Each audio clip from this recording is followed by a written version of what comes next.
नागपंचमीच्या दिवशी झोके का खेळतात? झोका खेळायची पद्धत आहे नागपंचमीच्या दिवशी, शास्त्र आहे आपल्या भारतीय, प्रत्येक प्रणालीत शास्त्र आहे. का झोके खेळतात? मासोत्तम मासे श्रावण मासे वद्यस्थितो यनी आषाढ मासे दूषितो भयाभर वायुर्वेग अस्थिर कुंज भया स्थिति जायो वृक्षस्तता भय जायन्ते परिपाके नायतो जया ध्वनि भया स्थिति. आषाढ मासातल्या शेवट्या 9 दिवसामध्ये दूषित प्रणालीचा वायू फिरत असतो. श्रावण मासाच्या सुरुवातीला त्याचा प्रकोप वाढत असतो.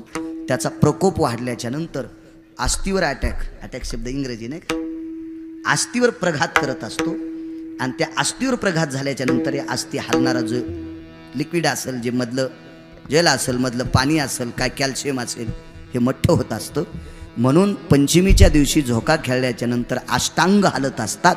आणि अष्टांग हलत असताना या वायूवर मात करण्याची प्रणाली फक्त त्याच दिवशी असते. आणि त्या दिवशी भाजलेली पदार्थ खात नसतात, उकडलेली पदार्थ खात जावा असा नागपंचमीचा सण आहे. बऱ्याच सुंबळ्यांना याची अक्कल नाहीये. जरा जोरात 4-2 पुस्तकं शिकलेले म्हणले काही लोक लिहित असतील. बापाची जागरी आहे का, नालाय का तुझ्या डोक्यानं काही लिहायला? शास्त्र आहे त्याच्या पाठी. सण आपले तात्विक असतात. सांगितलं नारदा इंद्रा हे तुला करता येणार नाही. इंद्राने सांगितलं मी नेऊन घालतो घरी. बाईला हुशार होती. त्या बाईने विचार केला माझ्या मालकाला जाग आली, मला माझ घरात पाहिला असेल, पलंग दिसत नाही, तुम्ही हरण केलंय. आता जर मला नेऊन घातलं तर माझे मालक म्हणतील इंद्रासोबत गेलतीस, आता घरात येऊ देणार नाही, मला मारतील. मी मरायला भिणार नाही, पण माझ्या पोटात जो बालक आहे तो निष्पाप आहे, त्याला आतापर्यंत काही पाप केले नाही. हे मारल्याचं पातक मलाही लागेल, तुम्हालाही लागेल. मग नारदा तुम्ही जर अडवलं नसतं तर मी वरे गेले असते. पण तुम्ही अडवल्यामुळं मला हे नेत नाहीत, मला नवऱ्याकडे जाता येत नाही, मी करायचं काय? नारदानं सांगितलं संन्याशान बाई कशी सांभाळा? म्हणले माय म्हणून सांभाळा, बहीण म्हणून सांभाळा, लेक म्हणून सांभाळा. आणि मधु नावाच्या अरण्यात कयाधू नारदानं सांभाळली, आश्रम केला. आणि त्या आश्रमावर कयाधूचं वास्तव्य. आता नारद काय ते तुमच्या आमच्यासारखे थोडेच होते, दुसऱ्याच्या कोडाच्या तुराट्या मोडणार. ते काय रिकामी थोडी बसत होते. आणले द्राक्ष खाय, आणले टरबूज खाय, आणले इठ्ठला अन्नानं खरबूज तेच खाय.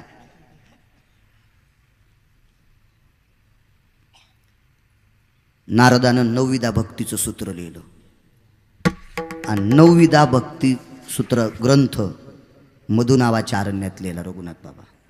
आणि हा ग्रंथ कयाधून ऐकला. आणि कयाधून ऐकत असताना तिच्या पोटात गर्भ होता. हे झाले गर्भसंस्कार. बनकर अण्णा हो 4 लोक पोटात शिकले. त्या दिवशी तुम्हाला अभिमन्यू सांगितलं. अष्टवक्र नावाचा एक पुत्र होता. त्याचे वडील फार विद्वान होते. बंदीच्या प्रश्नातून लाखो महाराज जर कोणी सोडले असतील तर अष्टवक्रांनी सोडले. अष्टवक्रांच्या वडिलाचं नाव होतं कहुळ महर्षी. उत्तर बुवा लक्षात ठेवा. विठ्ठलांना भागवत सांगतात बरं उत्तरेश्वर बुवा. गाथ्यातले प्रमाण लय पाठ आहेत. हो मी एरंड बागलात घेत नाही, मला ऊस संगट व्हायचा आवडे. हरकळ बखावून आज आहे रे. ते गायनातला बादशाह आहे आमची हरकळ बुवा. पान कसं भागवतात पकवात. तुम्ही याच्या आधी नसन कधी पाहिला नाही का? तबले पाहिले असतील. हा भागवत हुशार माणूस कॅमेऱ्याच्या पुढे बसला. नावच मोहन. पुन्हा स्पीकरवाल्यानं चांगला आवाज द्यावा म्हणून खेटूनच स्पीकरवाल्याच्या. या दोघांची काशीन महित होणार.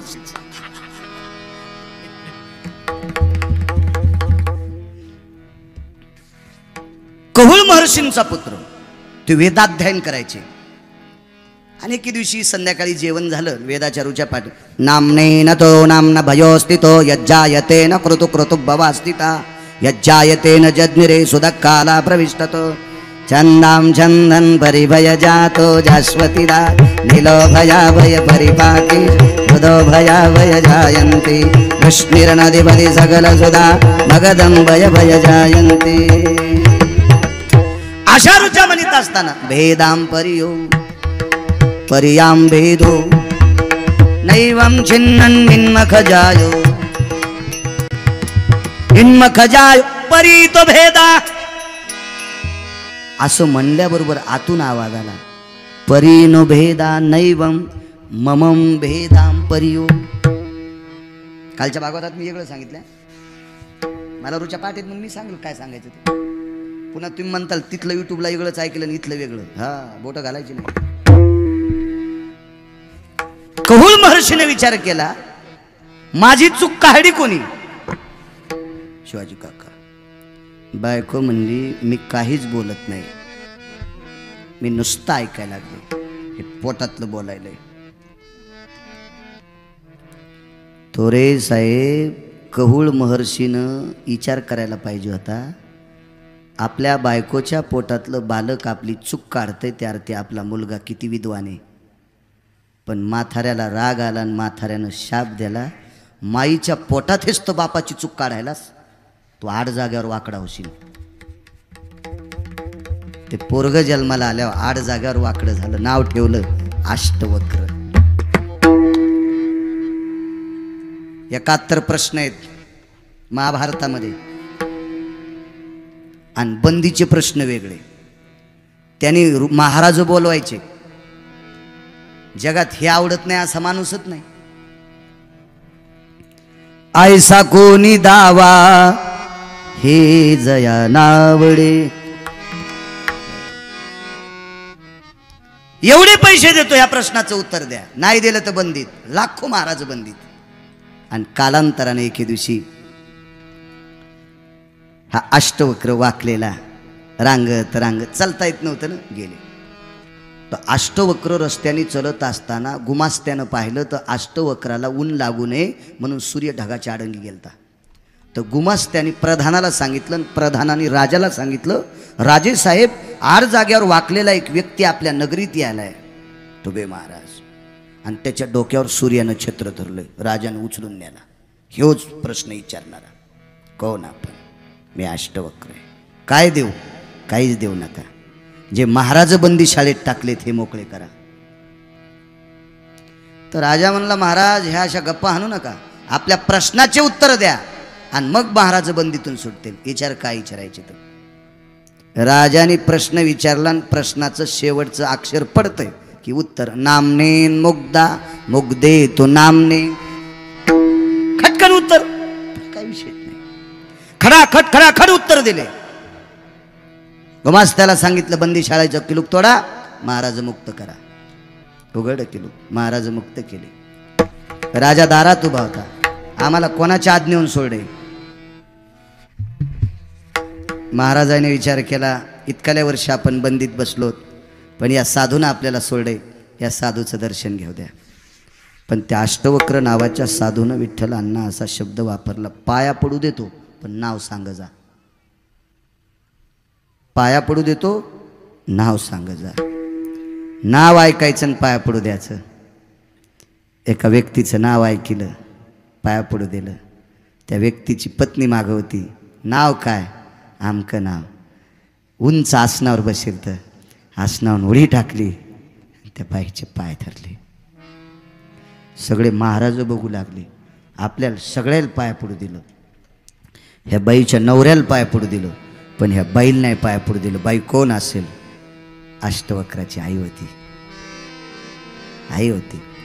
मुलगा ब्रह्मवेत्ता जरी झाला तर माईपेक्षा मोठा होऊ शकत नाही. बापापेक्षा मोठा होत असतो पण माईपेक्षा मोठा होत नाही. काय शास्त्र आहे. त्यावेळेला कहुळ महर्षींना लक्षात आलं काय लेकरू आहे आपलं, आईच्या पोटात शिकलेला मुलगा.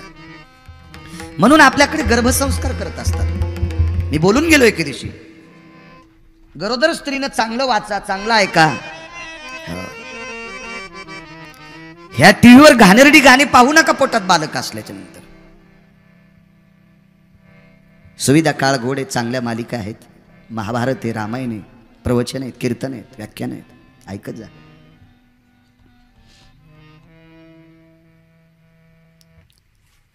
नऊ मास पूर्ण होत आले. आईच्या पोट प्रल्हादी बिंबला उद्धवाला आधला कृष्णदाता. 4 लोक आईच्या पोटात शिकले, त्याच्यापैकी हा एक. कैदू हुशार होती.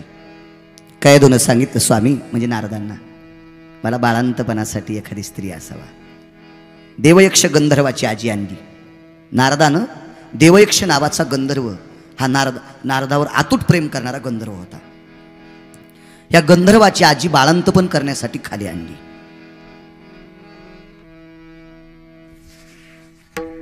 बाळांतपण झालं. दिव्य असा बालक जन्माला आला. बालक जन्माला आल्याच्या नंतर आता त्याचं नाव काय ठेवायचं? 12 दिवस संपले. नारदासारख्या 6व्या क्रमांकाच्या संन्याशाच्या मांडीवर कैदून आपलं बालक दिलं आणि नारदाने ते असं बालक पाहिलं. पाहिल्याच्या नंतर त्याच्या जिभेचा शेंडा हलत होता.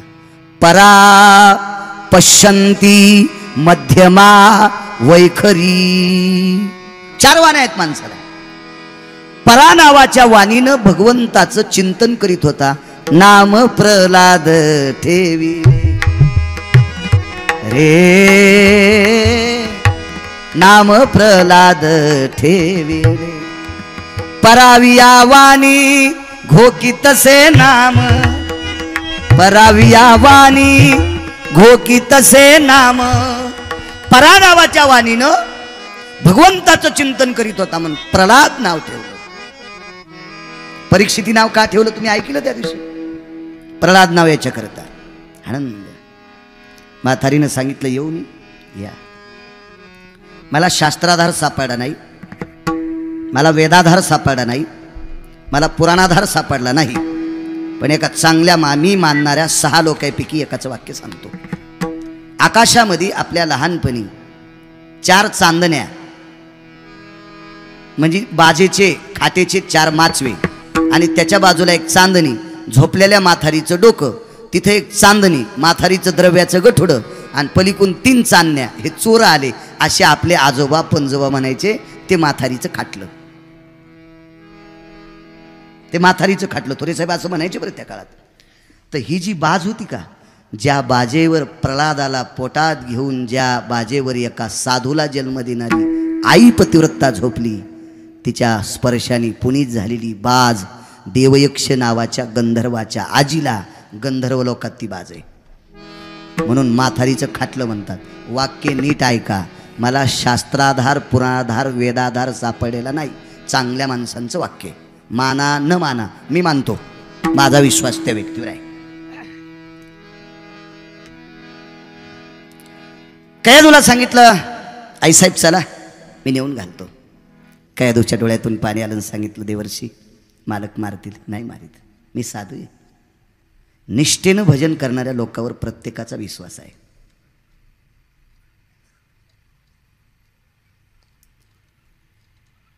शिवाजी काका मालपाणी शेठच्या घरी राहत असताना माझ्यापेक्षा कमी वयाचे 7-8च माणसं तिथं आले असतील. बाकी सगळे माझ्यापेक्षा जास्त वयाचेच मला भेटायला आले. पण जो बी भेटायला आला तो माझ्या पाया पडला.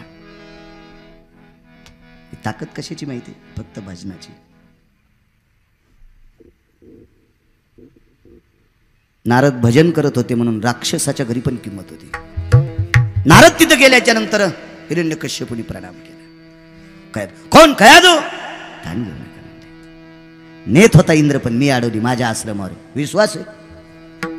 हिरण्यकश्यपूने नारदाच्या विश्वासावर पत्नी घरात घेतली. भानगड अशी झाली.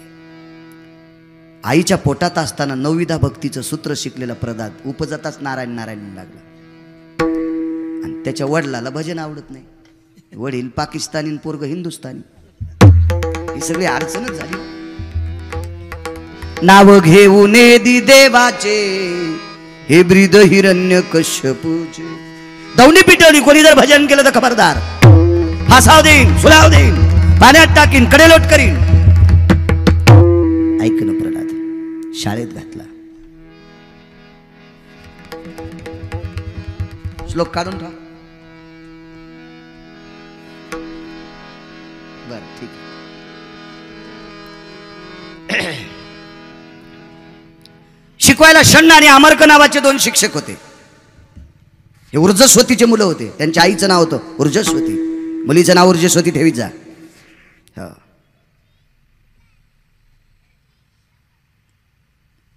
एखाद्याला ह्या 15 दिवसात जर नात झाली, ह्या 15 दिवसात, तर तिचं नाव हरिप्रिया ठेवा.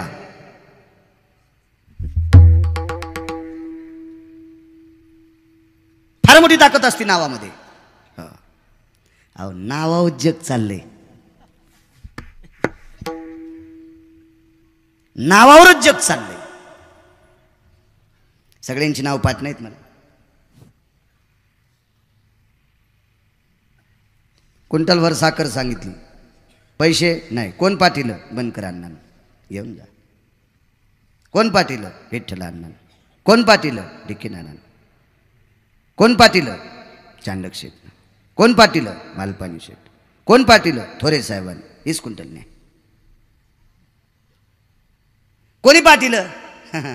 ते ते खरड छाटणी करतून ते राजसाहेब त्यानं.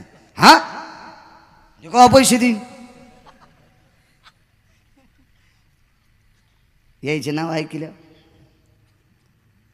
आता उद्या 2 तारखेचा किराणा शिवाजी काका तुमचा. हां दळबी जाऊ द्या ना. लासलगावमधला इंचूरमधला दुकानदार देईल ना त्याला. तुम्हाला जायची काय गरज आहे? शिवाजी काकाने बाई चिठ्ठी पाठवली. थोरे साहेब कशावर चाललंय जग? नावावर. नावावर आहे. नावाला किंमत आहे. मला 3.25 एकर जमीन होती. तशी 14.25 एकर होती. मी बंधूला फ्रीमध्ये देऊन टाकली. गुंठा नाही घेतला वडिलोपार्जित. चट देऊन टाकली त्याला. मालकान म्हणलं म्हटलं दिलं ना. त्याच्यात बळावं इतकं इचकितं तुमच्या पुढं.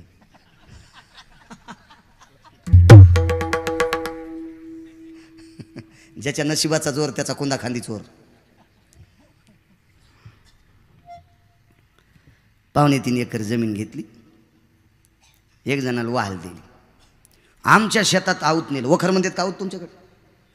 वखर. वखर वखर नेलं. वखराचं जानूळ तुटलं. जानूळ कळतं का? उतर बा तुम्हाला. पण तुम्हाला कळतं का जानूळ? इमानदारीने. हां कळतं ना. आवताला किती भोकाड. या बा वक्त्याच्या पुढं घागरीवाल्याच्या जवळ बसायचंच नाही. वक्त्याच्या पुढं बोललो काही बोललं की ते तिसरंच काढीत आहे. आणि घागरीवाली पशी बसले की ती पाणी तू देऊ देऊच बेजार. जानूळ तुटलं. 4च वाकानं राहिले. तास राहिले पराठीच्या कापसाची. मला फोन आला म्हणे महाराज काय हो तुमच्या रानात ते जरा दगड लागला जानूळच मोड. म्हणजे 5 अडकवायचे असतील ना खालून 2 जानूळे. जानूळ, फावंड, रुमणं, दांडी, येठण.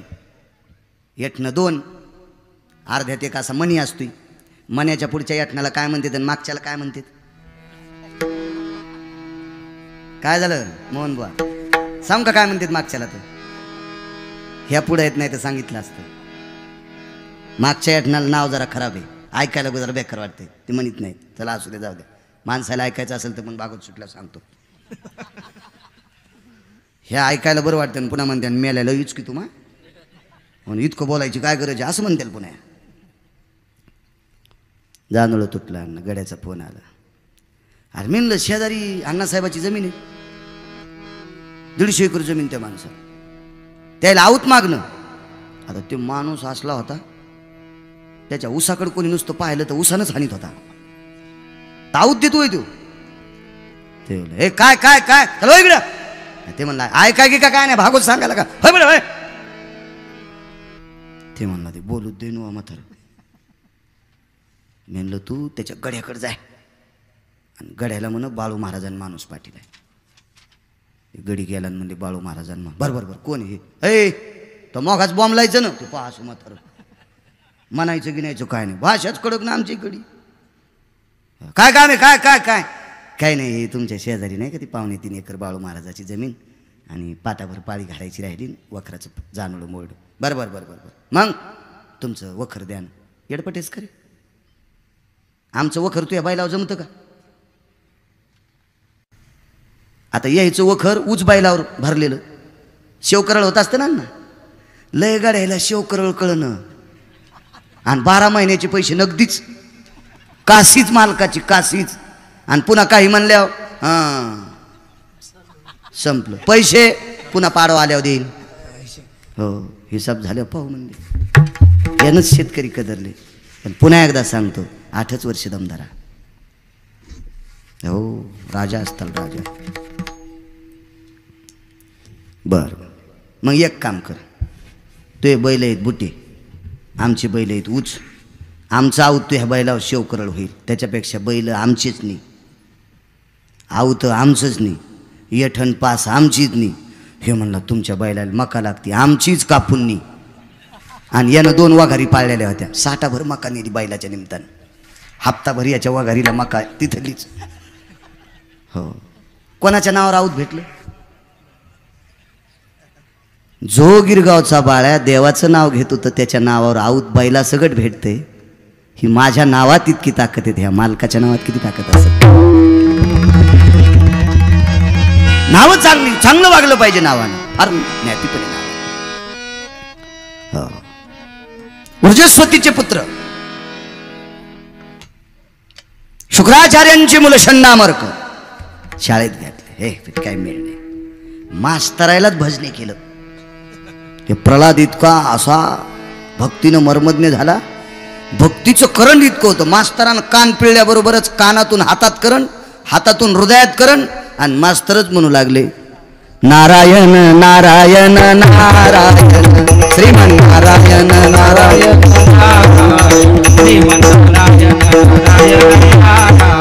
भजमन नारायण नारायण नारायण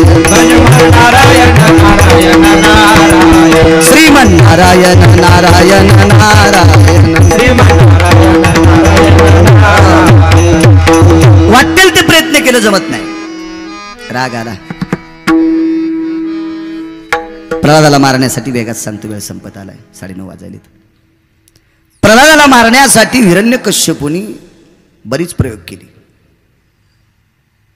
मतांध हत्तीला मध्य पाजलं, पायाखाली थोडवलं, काय नाही. उकळत्या तेलात टाकलं, काहीच नाही. उंच कड्यावरून फेकलं, काहीच नाही. वाटेल ते प्रयत्न केले. देव सखा जरी जग घे कृपा करी. देव सखा असल्यावर काय त्याला.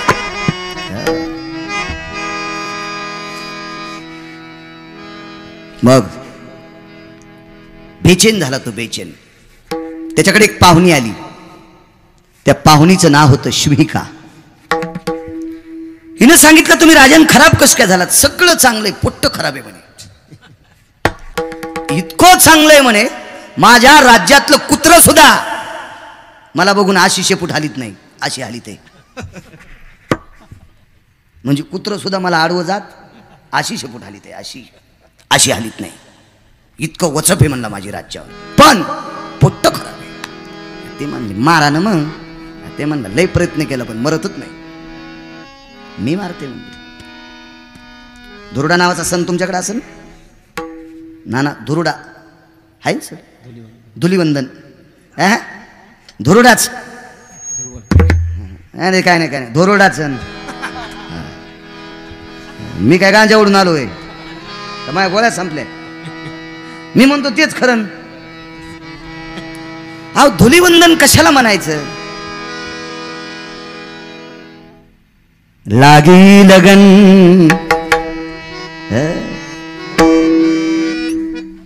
अरे तो रंग लागावा, त्या नादात मग्न व्हावं, ते धुलिवंदन. हे धुलिवंदन कुठं पळलेली, कुठं बोंबलत फिरायली. धुरुडा सण, धुलिवंदन सण आपला नाहीये, लक्षात ठेवा. धुलिवंदन हा सण विप्रचिती नावाच्या राक्षसाचा आहे, आपला नाहीये. नाहीये सण आपला, आपण बोकंडीवर घेतलाय. तो सण आपला नाहीये. सानपजी तिला अग्नी प्रसन्न होता. तिने असा चुलांगणातच हात घातला आणि हातावर विस्तू घेतला. हिरण्यकश्यप म्हणे तुम्हाला पोळत नाही? नाही. एक काम करा म्हणे, लाकडं जमा करा. गावाच्या बाहेर लाकडं जमा केली आणि त्याच्यावर ही बाई बसली आणि प्रल्हादाला मांडीवर घेतलं. बांधा म्हणले. आता पेटून दिल्यावर हा जळण, मला काय अग्नी जाळीत नाही. अग्नी हिच्यावर प्रसन्न होता, पण चांगलं काम करण्यासाठी होता, वाईट काम करण्यासाठी नाही. देवानं आपल्याला एखादा सद्गुण दिला, तो चांगलं करण्यासाठी असावा. मी पुन्हा एकदा सांगतो, ग्रामपंचायतच्या सदस्यापासून तर देशातलं सर्वोच्च पद राजआश्रय पाठीमागं असल्याशिवाय थोरे साहेब मिळत नसते. तुम्ही अब्जानं पैसे खर्च करा, अब्जानं. तुम्हाला जर राजआश्रय नसेल तर ते मिळत नाही. मग तुम्हा पांढऱ्या कपड्यावाल्यांना ही जी पदं मिळालीत हे काहीतरी जनतेचं भलं करण्यासाठी भेटलीत. त्याच्यासाठी पुनश्च हे पद वापरले की कोट्यावधी यज्ञ केल्याचं पुण्य तुम्हाला. कालही वापरला शब्द, आजही वापरतो. एखाद्या माणसाला पळायचा सद्गुण द्याला, ते बेटो चोऱ्या करू लागलं, हाणलं ना पोलीस आहे ना. अरे पळायला जर सद्गुण द्याला तर शर्यतीत भाग घे, विदेशातला आव्हाड आणशील, पण चोऱ्या करायला. रघुनाथ बाबा एका माणसाला ओझे उचलायचा नातले, काही उचलू लागला ना उचले, खाल्ले खपके. एक जणाला हाताला सद्गुण द्याला, पकवाद वाजव, ढोलकी वाजली. कशी नशिबाने थट्टा, कसे नशिबाने थट्टा आज मांडली. इकडं मरण सोमळ्या भजनात गुंद लगाचा. बघा तुम्ही आजही मुद्दाम एके दिवशी पॅसेंजरनं प्रवास करा, रेल्वेनं पॅसेंजर डब्यात बसा, सहज बसा, घंटाक्स लासलगाव ते नाशिक पर्यंत. तुम्हाला इतका गायन करणारा एखादं भेटन. मया झोपडीचा बांबूल खिडका, मई झोपडी मोडल बरक. काय नाही, पेटी नाही, तबला नाही, काय नाही, डबकच वाजित. ते जर आमच्याकडे आलं ना तर बऱ्याच लोकांना नाशिकला गट्टू उचलायला जावं लागेल. इतका स्वर खास. पण ते रेल्वेत डबा वाजायले. ब्रह्म विष्णू आणि महेश्वर, इकडं म्हणणं ह्या स्टेजवर, तिथं रेल्वेत काही 1-1 रुपये जमा करायला. इतका स्वर चांगला, पण तिथं वापरला. सामान्य गुणवान नाहीत. त्या रेल्वेत एखाद्या ऐकचा आवाज जर ऐकला तर हृदयाला गारवा फुटतील इतका आवाज, पण चुकीच्या ठिकाणी आवाज वापरला. स्टेज मिळत नसेल, नाही मिळू द्या. सामान्य एखाद्या खेड्यातल्या मंदिरात भजन म्हणा, कोणीतरी तुम्हाला भाकरी आणून देईल. काय रेल्वेत नालायकाच्या पुढे हात पसरायचा. गुण हा चांगल्या ठिकाणी वापरला पाहिजे. अग्नी प्रसन्न आहे, गाव पेटला असेल तरी जोयला प्रयत्न कर, का लेकरं जाळती दुसऱ्याची. मग वाईट काम करण्यासाठी कसा अग्नी प्रसन्न होईल. बांधू लागले तिला. प्रल्हाद म्हणला बांधूच नका, मी तुम्हाला पक्क धरितो, मला बांधूच नका. दिलं पेटून. होता शनी पौर्णिमा म्हणते. हा सण 2 गोष्टीनं साजरा आहे. काम्या नावाचा व्यक्ती हलकट होता. काम्या माहिती ना तुम्हाला. कामाजी कोतवाल याने नागविले बहुताशी, अबरू घेतो भयनाये त्याशी. जमदग्नी दुर्वास मिळाले जे फौजदार मिळाला त्यासी. ए झार माय बाप झार, मी मायापुरीचा झार, माय बाप झार. एक शब्द चुकला बरं बोलताना माझा. जमदग्नी दुर्वास नाडीले महान मान, मी मिळाले शब्द म्हणलं. कधी कधी कधी नाही, हे यूट्यूब लय बेकार झालेत. हे सगळं चांगलं केलं बघा. होकला बाळू इथं टेंबा घेऊनच आहेत माणसं पेटवायला. चांगलं किती झाले ते म्हणा. आपलं रिवर्स गिअर टाकला पाहिजे.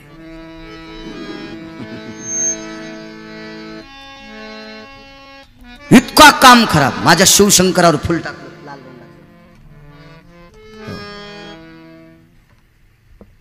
त्या लाल फुलावर एक कविता पाहिली होती. त्या कविता लिहिणाऱ्याला थोतरच हाणावं. हलकट कविता होती ती, नालायक कविता होती ती. दिवाणी घोड नव्हती त्या मूर्खाची. तरी पण ती कविता प्रकाशित कोणी केली त्याच्या बसायची जागा हाणायला पाहिजे होती. घाणेरड्या वक्तव्याला प्रकाशित करण्यासाठी अनुमोदन प्राधान्य द्यायला नाही पाहिजे. चांगल्या कविता असावा. ह्या कविता होत्या बहिणाबाईच्या. अरे कापसावी नवले, अरे कापसावी नवले त्याले बोंड म्हणून ये.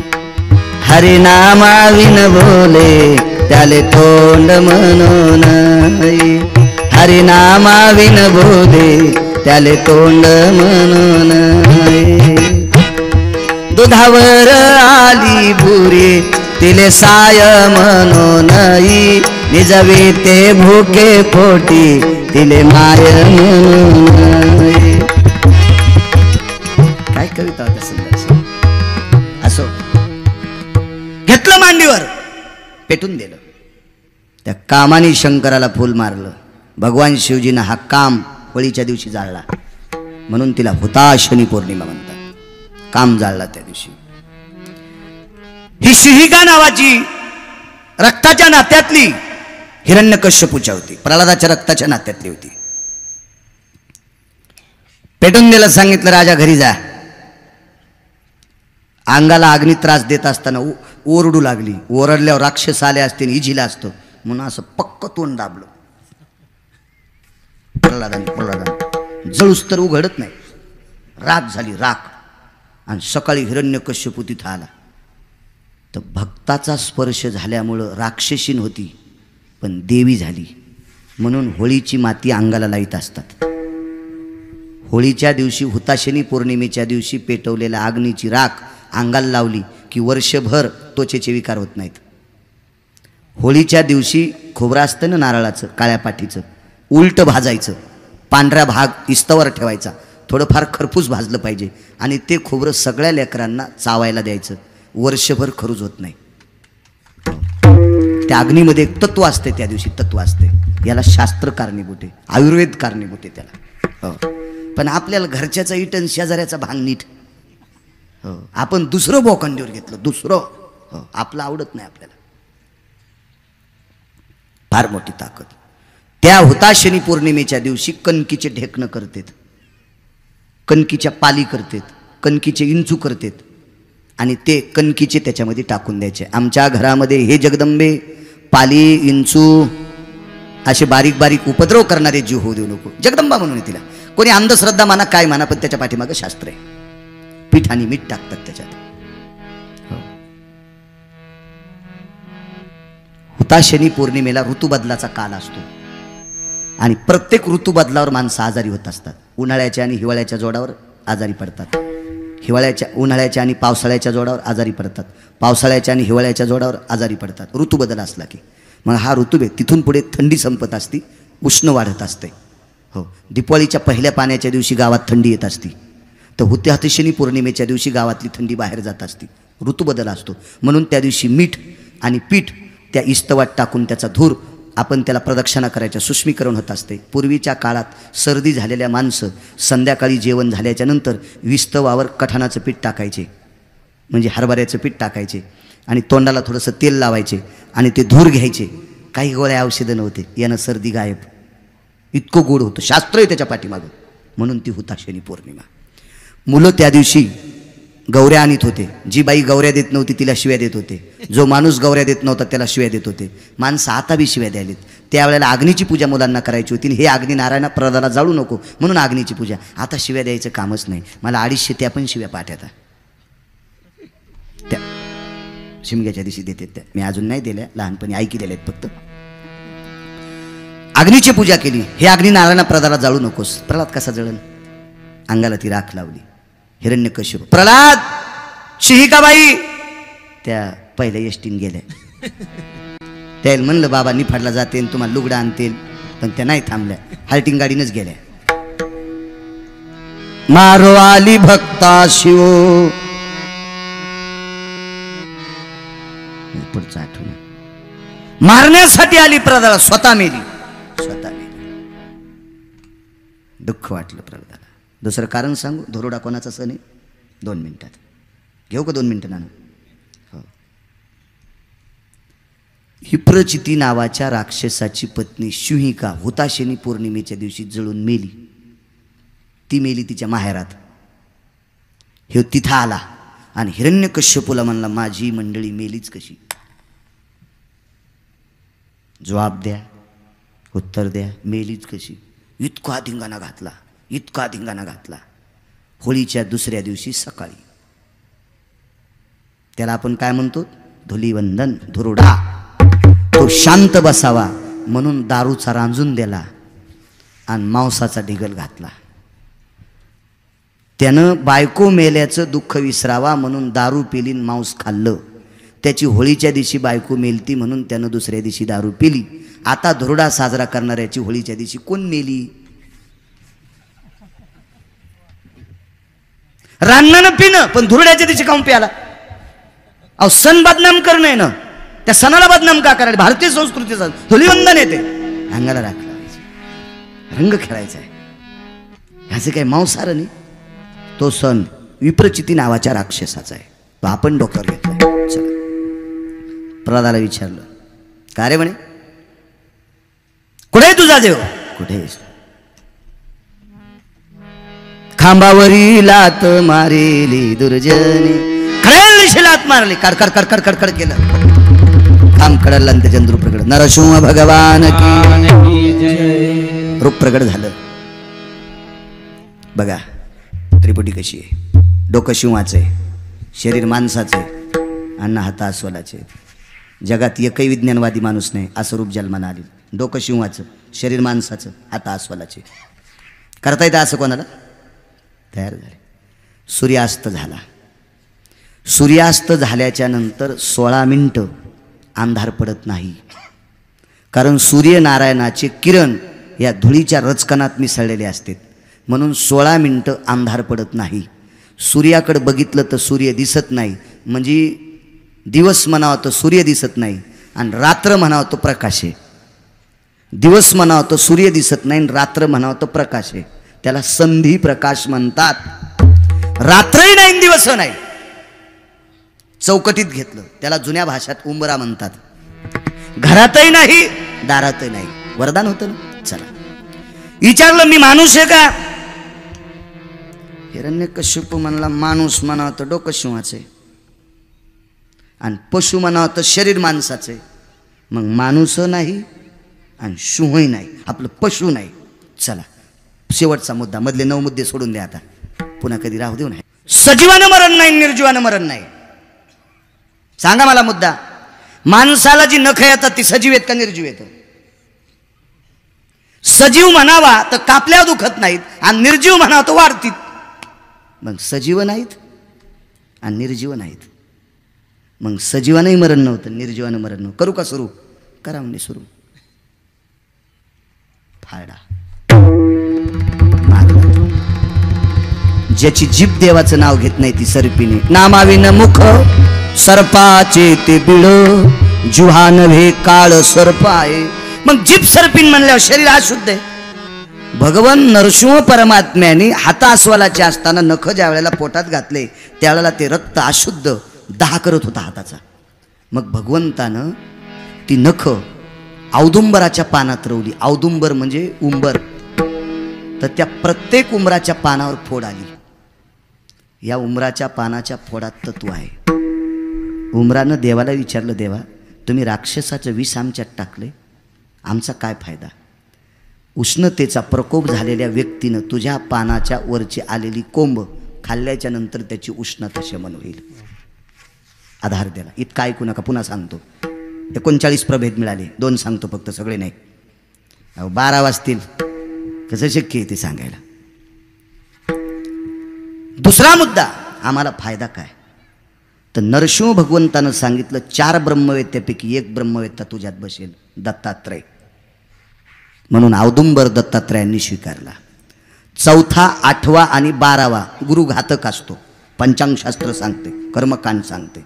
4था, 8वा आणि 12वा राशिष्ठ स्थानी असलेला गुरु हा घातक ठरत असतो. या व्यक्तीनं गुरुवारी उमराला खडीसाखर ठेवायची आणि 11 प्रदक्षिणा करायच्या. दिगंबरा दिगंबरा श्रीपाद वल्लभ दिगंबरा,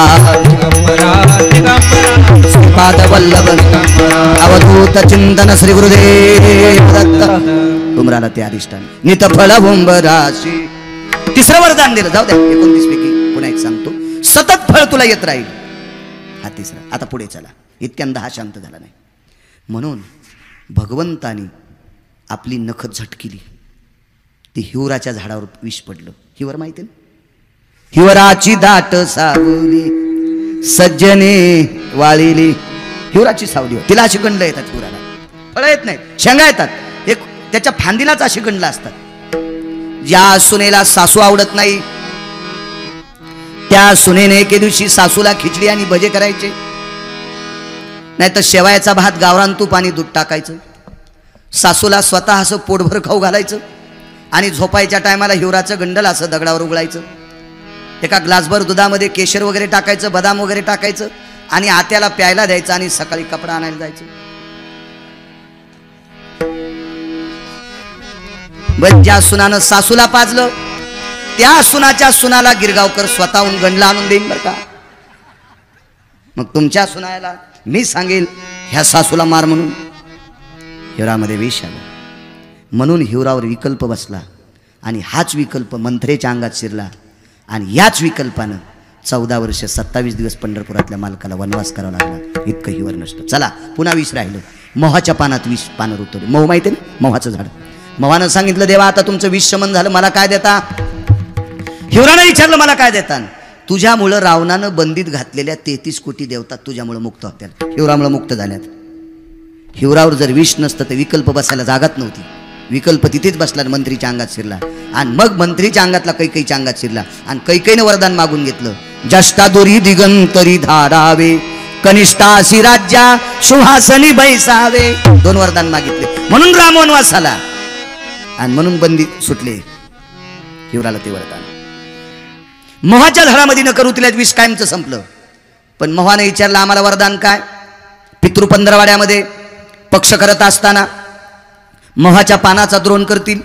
त्या मोहाच्या पानाच्या द्रोणामध्ये हळद कालवायची आणि तो गंध पितृदेवांना लावल्याच्या नंतर पितृदेव तृप्तावसो चंदनंच महत्पुण्यम पवित्र पापनाशनः अक्षिदंच महत्पुण्य पवित्र पाप विलेभन भयस्थितो पितरोर शांतिरो दक्षिणाधिपतयो नाम यमाग्रो भयस्थितानां कालाति छंद खंडाभयानां यक्षति किन्नर गंधर्वानाय लोकपाला भय द्विकतिपाल चारुहासानाति परमतिहं सकल सुधा भय काल छंदे रक्तम चंदनम रक्तति पुष्पा अंगुष्ठानादि बसनानो भयो.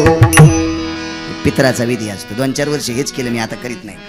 हेच करीत होतो पहिलं, आता नको वाटते, कटाळा आला. ते इकडे आलो ना त्याच्याला आता तिकडे जायचं. पिंड जर मोहाच्या पंत्रावळीला दान दिला तर पितृतृप्त होतात म्हणून ते दान दिलं. पण याच्यातल्या विषानं काय केलं सांगू तुम्हाला. मोहाच्या झाडामध्ये हिरण्यकश्यपूचं विष नरसिंहाने टाकलं तर मोहाच्या झाडाला फुलं आल्यावर झाडाला पान राहत नाही. मोहाच्या झाडाला फुलं आल्यावर झाडाला पान राहत नाही आणि मोहाच्या फुलाचं ज्यांनी पाणी पिलं त्याच्या घरावर पत्तर राहत नाही. हे ओरिजिनल हिरण्यकश्यपूचं विष मोहाच्या झाडात केलं. बघा कसं असेल ते. फुलं आल्या तरुयाम नग्न. माझ्या भाषेत सांगू, फुलं आले की झाड भोंगळ. याच्या पलीकडे काय सांगू आता. पानच राहत नाही, पानच. तर या फुलाचं ज्यानं पाणी केलं त्याच्या अंगावर कपडे कसे ठेवीन ते. त्याचं घर झाकलेलं ठेवतंय का ते, पत्रच काढून टाकतंय.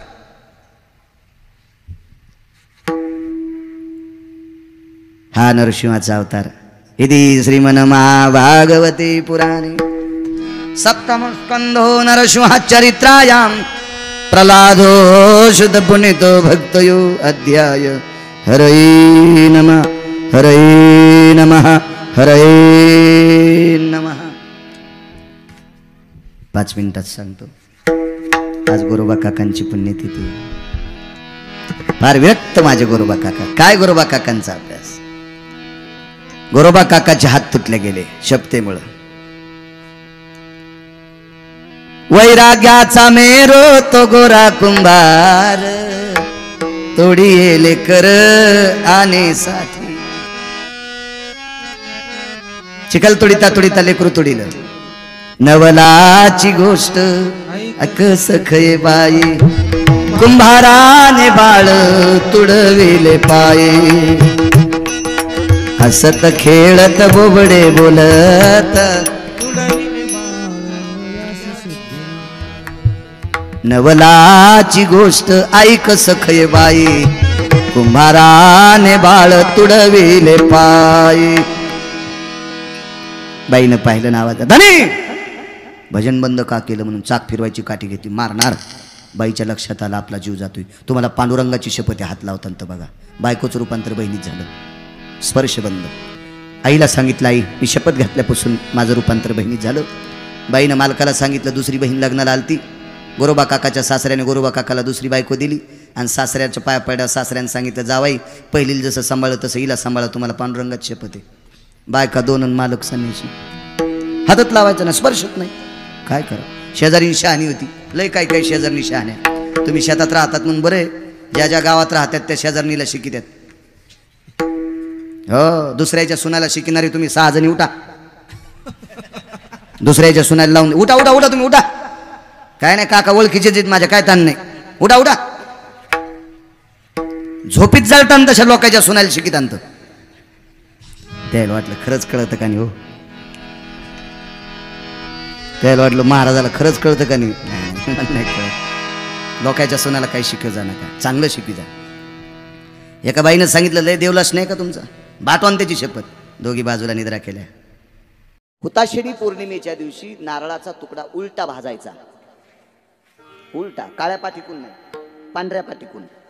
होळीच्या अग्नीमध्ये उलटा भाजायचा आणि तो घरातल्या लेकरांना खाण्यासाठी दिल्याच्या नंतर त्वचेचे रोग होत नाही. ही कयादू, हिला मुलगा आवडत नाही. कोण इतका चांगला मुलगा, भजन म्हणणारा, पण मालकाच्या शब्दाला तडा नको, विषाची वाटी हातात घेतली. मुलगा इतका हुशार, आई तुला विष पाचताना दुःख होईल, विषाची वाटी माझ्या हातात घे. मुलाच्या हातात दिल्यावर सांगितलं, बाळा नको रे, तुम्हाला पाहिजेच रे. म्हणलं, आई तू ताण घेऊ नको ना, तू तुझ्या पतीच्या शब्दावर जितकी आरूढ आहेस का, त्याच्या कोटीपटीनं माझा विश्वास माझ्या पंढरपुरातल्या मालकावर आहे.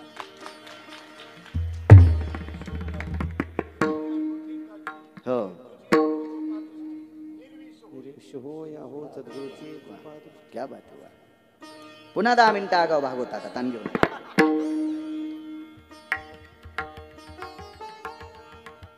आईनं तिकडं पाहिलं, विष पिऊन टाकलं.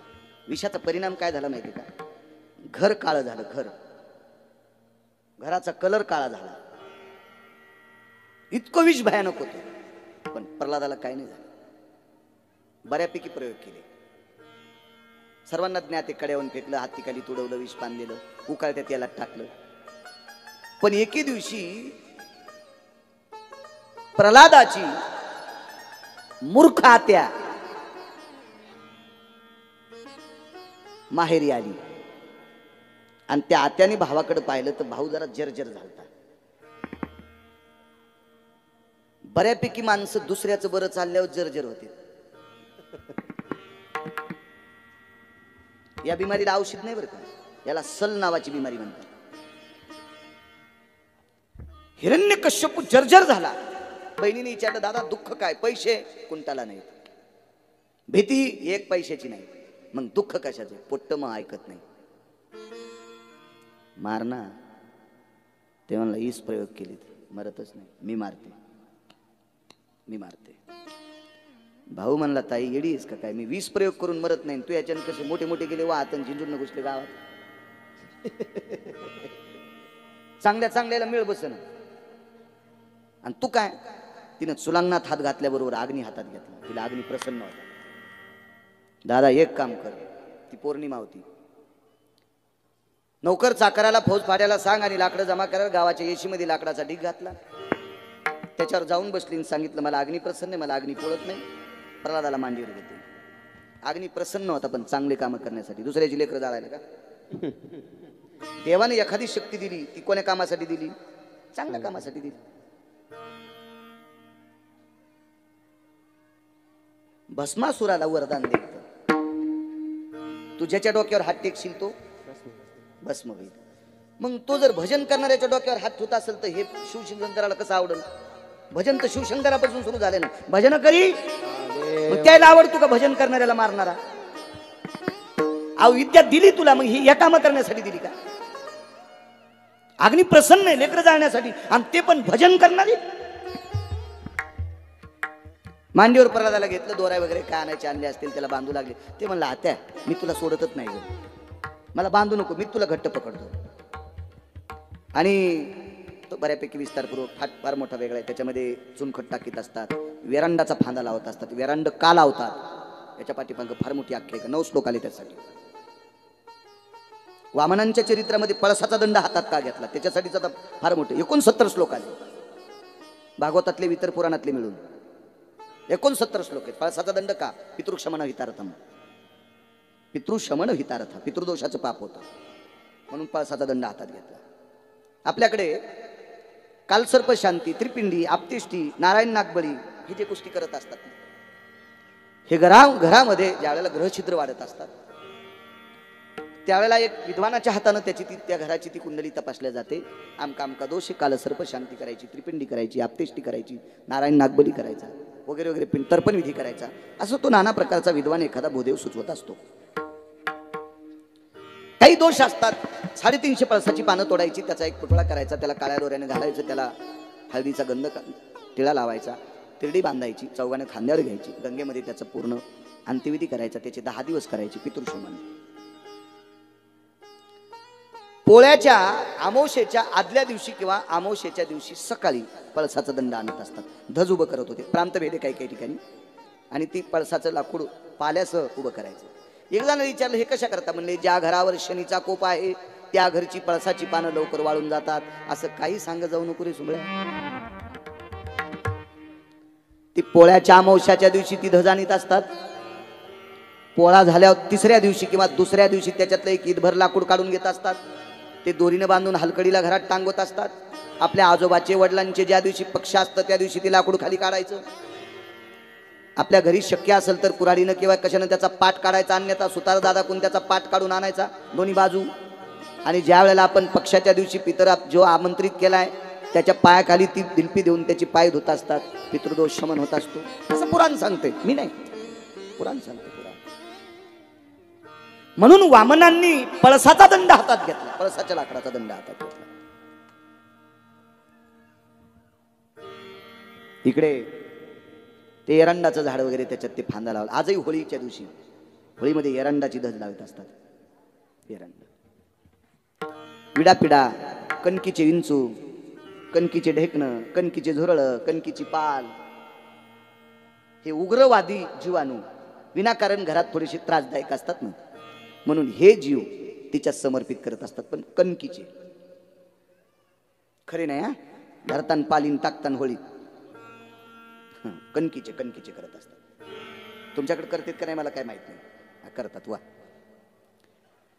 मग ती अग्नी लावला त्यावेळेला तिनं सांगितलं, दादा मी तर काही जळणार नाही, मला अग्नी प्रसन्न आहे, पण तुझा मुलगा जळत असताना तुला बघावं असं वाटणार नाही, त्याच्याकरता तू घरी जाय. काय बुद्धी सुटली पान तिला. आणि भाऊ घरी गेला. भाऊ घरी गेल्याच्या नंतर अग्नी जळत असताना ती, बापरे, देवारे म्हणतच नव्हती ना, कारण नालायकाची बहीण देवारे कशाला म्हणी. अगं बाई, अगं बाई, अगं बाई. भाचा म्हणला, आत्या काय झालं? फार पोळायले रे, फार पोळायले रे. म्हणला, आत्या ओरडू नकोस ग, फार त्रास होतोय. थांब, ओरडू नको, जितकं शांत राहील का तितका त्रास कमी होतोय. हिचं बोंबलनं गावात आवाज जाऊ नये म्हणून तोंड दाबलं भाच्यानं. राख झाली, राख. सकाळी भाऊ आला, प्रल्हाद आत्या पहिल्या गाडीनच गेल्या. मी म्हणलं बाबा कड्याला जातील, येताना तुला चांगल्या प्रकारची नऊवार नाटी आणतील, पण आत्या थांबले नाही, मुक्कामी गाडीने गेल्या. आत्या तुमच्या इथे मुक्कामी गाडी असते ना?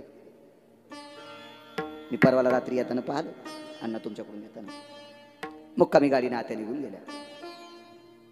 महाराज एक सांगू, भक्ताच्या स्पर्शात मृत्यू झाला म्हणून आज त्या सणाला एक अनन्य साधारण महत्व आलं. त्याला हुताशनी पौर्णिमा म्हणतात. तिचं नाव होतं शिंहिका. म्हणून ती राख आजही अंगाला लावण्याची पद्धत आहे, त्वचेचे रोग होत नाही.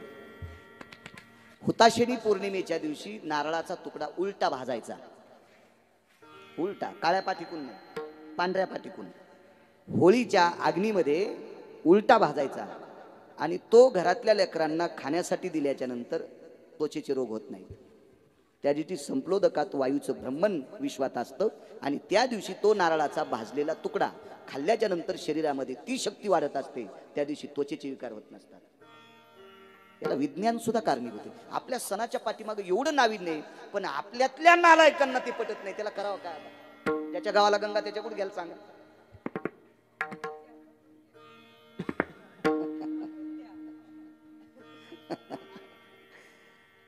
पण नागपंचमीच्या दिवशी उकडलेली पदार्थ खावे, काय कारण असेल? मागच्या लोकांना काही कामं नव्हती असं काही लिहून ठेवायला? त्या दिवशीच झोके का खेळावे? 5 तरी झोके खेळण्याची पद्धत आहे. अष्टांग भयो यतंती कामा वृक्षाभयाना नैवस्तिताया मासोत्तम मासे श्रावण मासे पंचमीयायाम तिथींतिकारा नैवम गिरगावकर लिखितम. या पंचमीच्या दिवशी वाईचा वितुष्ट काल प्रज्वलित होत असतो. त्यावेळेला शरीराची पूर्ण सांधे, कॅल्शियम म्हणतात ना आपण, यावरच स्थितीत येत असतो. झोके खेळल्याच्या नंतर अष्टांग हलत असतात आणि अष्टांग हल्ल्याच्या नंतर कुठलीही भाजलेली पदार्थ जठराग्नी करता पोषक नसतात. म्हणून चांगल्या प्रकारची उकडलेली पदार्थ त्या दिवशी खावा असा निर्णय मग ही सगळ्या लोकांनी मान्य करावा. म्हणून आपल्याला एक सांगितलं, या दिवशी तयावर भाजलं की नागाची फळी भाजल्याचं पाप लागतंय. हा दंडक म्हणून सांगितलंय, हे भीती म्हणून सांगितलंय. त्या दिवशी तयावर भाजल्यावर नागाची फळी भाजत नसती आणि आपल्या हातानं फळी भाजायची इतकी पात्रता आहे का आपली? सारे सर्प जळून मेले असते ना. फक्त आपल्याला भीती म्हणून ते सांगितलं की त्या दिवशी शक्यतो उकडलेली पदार्थ खा. फार मोठं नाविन्य त्याच्या पाठी. चला असो. पावसाळी 15 दिवस महालय चालू होत असतात, पितृपंधरवडा चालू होत असतो. या कालामध्ये 14 पदार्थ खायचे असतात. खारट, आंबट, तुरट, मेथकूट, सगळ्या डाळ्यांचे चूर्ण, पंचामृत सगळं खायचं. आपल्या आजोबांचे किंवा वडिलांचं पक्ष असेल त्या दिवशी 20-25 लोकांना आमंत्रण द्यायचं. म्हणजे त्या 25 लोकांच्या घरी पित्र असले की आपल्याला 14 दिवस खायला भेटतं. साधं वरण असावा. तुम्हाला एक माहित आहे का, पक्षाच्या दिवशी खवल्याची खीर असावा असं पुराण सांगते. गिरगावचा बाळू नाही.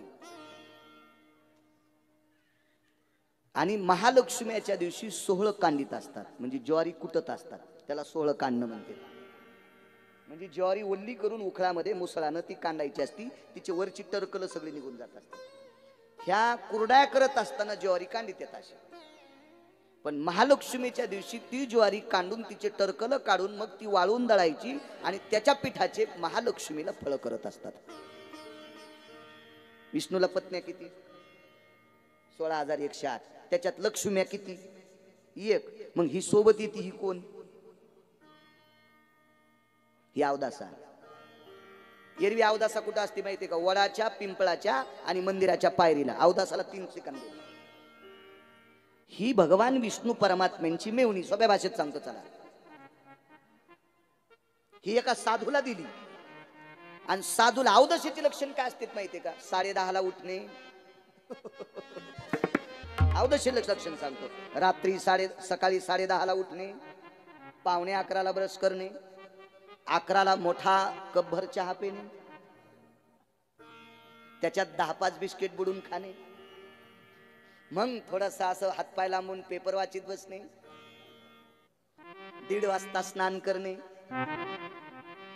एखाद्या वेळेस जर आला कंटाळा तर तसंच जेवणे, तुळशीला पाणी न घालणे, रात्री 2:30 वाजेपर्यंत टीव्ही पाहत बसणे, त्याच्यात घाणेरड्या मालिका पाहणे, पंक्तीला न जेवणे, सासू जेवायला बसली तर आपण उशिरा जेवणे किंवा आपण एकटीने खाणे मग सासूने जेवणे, तळता तळता भजे खाणे म्हणजे चविष्ट झाली का नाही पाहणे, तळता तळता भजे खाणे. मी अवदशीचे ठराविक लक्षण सांगायलो, तुम्ही अंगावर घेऊ नका, मी तुम्हाला म्हणत नाही. फक्त याच्यातले तुमच्यात कोणते गुण आहेत हे मात्र लिहून घ्या.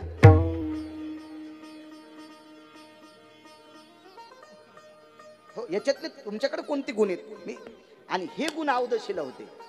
भजन ऐकल्याबरोबर काय घाणेरडं चालू आहे, काय माझं डोकं उठलंय ग, माझं मस्तक उठलंय ग, आणि ती साधूला दिली. साधूला दिल्यामुळे पहाटे ब्राह्मी मुहूर्तावर उठणे आणि हिचं 10:30. साधू उठायच्या टायमाला ही झोपत. आणि साधूचं सुरू व्हायचं यदोति काला भयनाम निरूपम प्रातार विनियोगो कर्माति जायो नामनेन यत जाय धारणन्ति मोजा तपानि वाणी तर्पणंच कार्या विधितोति स्नानं तरुवरन्ति शाखा गेहेति धेनु दुग्धाति जायम्. हे साधूचं काम आहे. पहाटे लवकर उठणे, स्नान करणे, गंगेचं पाणी आणणे, तुळशीला घालणे, महादेवाला घालणे, मारुती राहायला स्नान घालणे, घरातली देवपूजा करणे, सगळं आटपल्याच्या नंतर नैवेद्य देवाच्या पुढे ठेवणे, तुळशीचं पान ठेवणे, पाणी फिरवणे, मग नंतर तिथून पुढे आपण पाणी पिणे, हरिपाठ म्हणणे, ज्ञानेश्वरी वाचणे, गाथा वाचणे, नित्यनेम करणे. हिच्या झोपीच्या टायमात डोकंच खटखटलं. दिवस कोणाकडे पास झाला माहिती? दिवसच म्हणतात ना, सोड चिठ्ठी, सोप्या भाषेत सोड चिठ्ठी. पास करायला कोण होतं माहिती? पंढरपुरातला मालक. साधूनं सांगितलं, साडू बुवा, साडूच म्हणतात ना, मेहुणीच्या नवऱ्याला साडू, काही म्हणा पण आमचा दिवस करा. ती म्हणली मी जाऊ कुठं? तू आता मंदिराच्या पायरीला बसायचं, तू वडाच्या आणि पिंपळाच्या बुडाला बसायचं, आणि शात तुमच्या इथं वडाचं झाड आहे. मग मी कोणाच्या सोबत जायचं? जो मंदिरात बसून गुटखा खाईन, तंबाखू खाईन, कोपऱ्यात थुकेल, पत्ते खेळेल, याच्या त्याच्या गप्पा साटाक्या हानील, तो जाताना तू पायरून उठायचं आणि त्याच्या पाठीमागून कष्ट्याला धरायचं आणि त्याच्या घरी जायचं. वडा पिंपळाच्या झाडाखाली जो कोण आगाव चेष्टा करीत बसेल त्याच्या कष्ट्याला धरायचं तू घरी जायचं. अवदासा घरी आल्यावर काय होत असेल याचा विचार करा सज्जनांनी.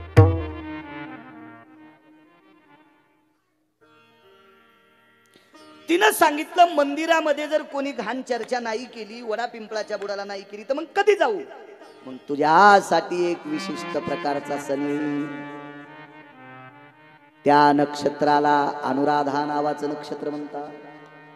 या अनुराधा नावाच्या नक्षत्रावर लक्ष्मीला आमंत्रित करतात, त्याला आवाहन म्हणतात. बरोबर आहे देवा? गौरी आवाहन, गौरी आवाहन. मग त्या अनुराधा नक्षत्राच्या दिवशी तू लक्ष्मी सोबत जायचं बरं का. म्हणून विश्वामध्ये लक्ष्मी जरी एक असेल तरी त्या दिवशी दोन मानते, एक लक्ष्मी आणि एक अवदासा बरं का. तर लक्ष्मीला 16 भाज्या एकत्रित करून तिला असते.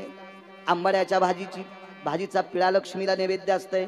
16 कुटलेल्या ज्वारीचे फळ लक्ष्मीला असतात आणि विशिष्ट प्रकारचे पदार्थ फुलवारावरी बांधलेला असतो का, तो सगळा अवदासाला असतो. लक्ष्मी आगाव काही खात नाही. लक्ष्मी फार साधं साधं असते. हे विशिष्ट प्रकारचे सण. वैकुंठवासी डोंगरोजी महाराज लक्ष्मींच्या बाबतीत फार वेगळं सांगायचे. फार काय व्यासंग होत आहे लोकांचा पुराणाचा. वैकुंठवासी धर्मभास्कर वक्ते बाबा एक गोड बोलायचे, गोड गोड गोड गोड गोड गोड बोलायचे. सणांच्या बाबतीत अनन्य साधारण महत्व आहे. चला काय सांगत होतो? होळीच्या बाबतीत व्यवहार का करत नाहीत? गौरी आवाहन झाल्या उष्ण का देत नाहीत? पैशाची देवाणघेवाण का करत नाहीत? अनुराधा नक्षत्राच्या नंतर येणारी जे नक्षत्र मूळ, ज्येष्ठा, बरोबर आहे ना, ब्राह्मण बाजूला, काही चिंता नाही, आपण खोटं बोलायला जात होत नाही. आहे नाही राम काका? देवबाप्पा बाजूला आहे, बाळू खोटं बोलतोय होत नाही. आणि ठराविक नक्षत्रावर केलेली व्यवहार अनिष्ट असतात, म्हणून तितक्या काळात खरेदी विक्रीचे व्यवहार करत नसतात. म्हणून अशी पद्धत पडली, लाईट जर गेली एखाद्याची इथं स्वयंपाकाला पीठ नसेल तर पीठ पण देत नाही. ही चुकीची पद्धत आहे. फक्त व्यवहार मोठी करत नाहीत का? कारण नक्षत्र अनिष्ट असते म्हणून व्यवहार करत नाहीत. पीठात लक्ष्मी जात असती का? त्या नक्षत्रात एखादी काही गोष्ट घेतल्याच्या नंतर आली असती तर मी कीर्तनाला गेलो नसतो. मी श्रीमंत माणसाच्या घराच्या भिंतीचा खडा काढून आमच्या घरी नेला असता. ते झोपले असताना त्यांची चप्पलच चोरून नेली असती. रात्री बूट गेला ना. तुमच्या शेतातल्या कापसाचे 2-4 बोंडच नेले असते. सोयाबीनच्या 10-5 शेंगात नेल्या असत्या. गिरगावकराच्या घरी संपत्ती भरली असती. लक्ष्मी मनानं कोणाच्या इथं जात नाही आणि तिला बळत जर आणलं तर पुढच्याचा सत्यानाश केल्याशिवाय राहत नाही. पद्माक्ष राजाचं चरित्र पहा. साफ करून टाकलं कुळ साफ. आणि त्याच्या इथून एका श्रीमंत राजानं नेली, त्याचं नाव रावण आहे, त्याचाही बट्ट्याबोळ करून टाकला.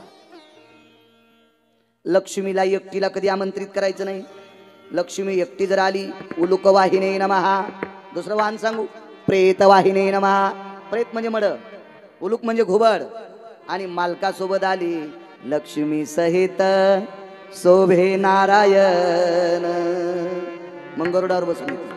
आणि गरुडावर बसून आलेली लक्ष्मी आपल्या घरी उतरल्याच्या नंतर माल्याय सुगंधित पुष्पायाम कमलासने भवा, म्हणून नामने कमला देवी विमला रमा स्थिताया. हे नाव प्रज्वलित झाले तिला. अशी नाविन्यपूर्ण सण. तसा एक होळी नावाचा सण आपल्याकडे होता.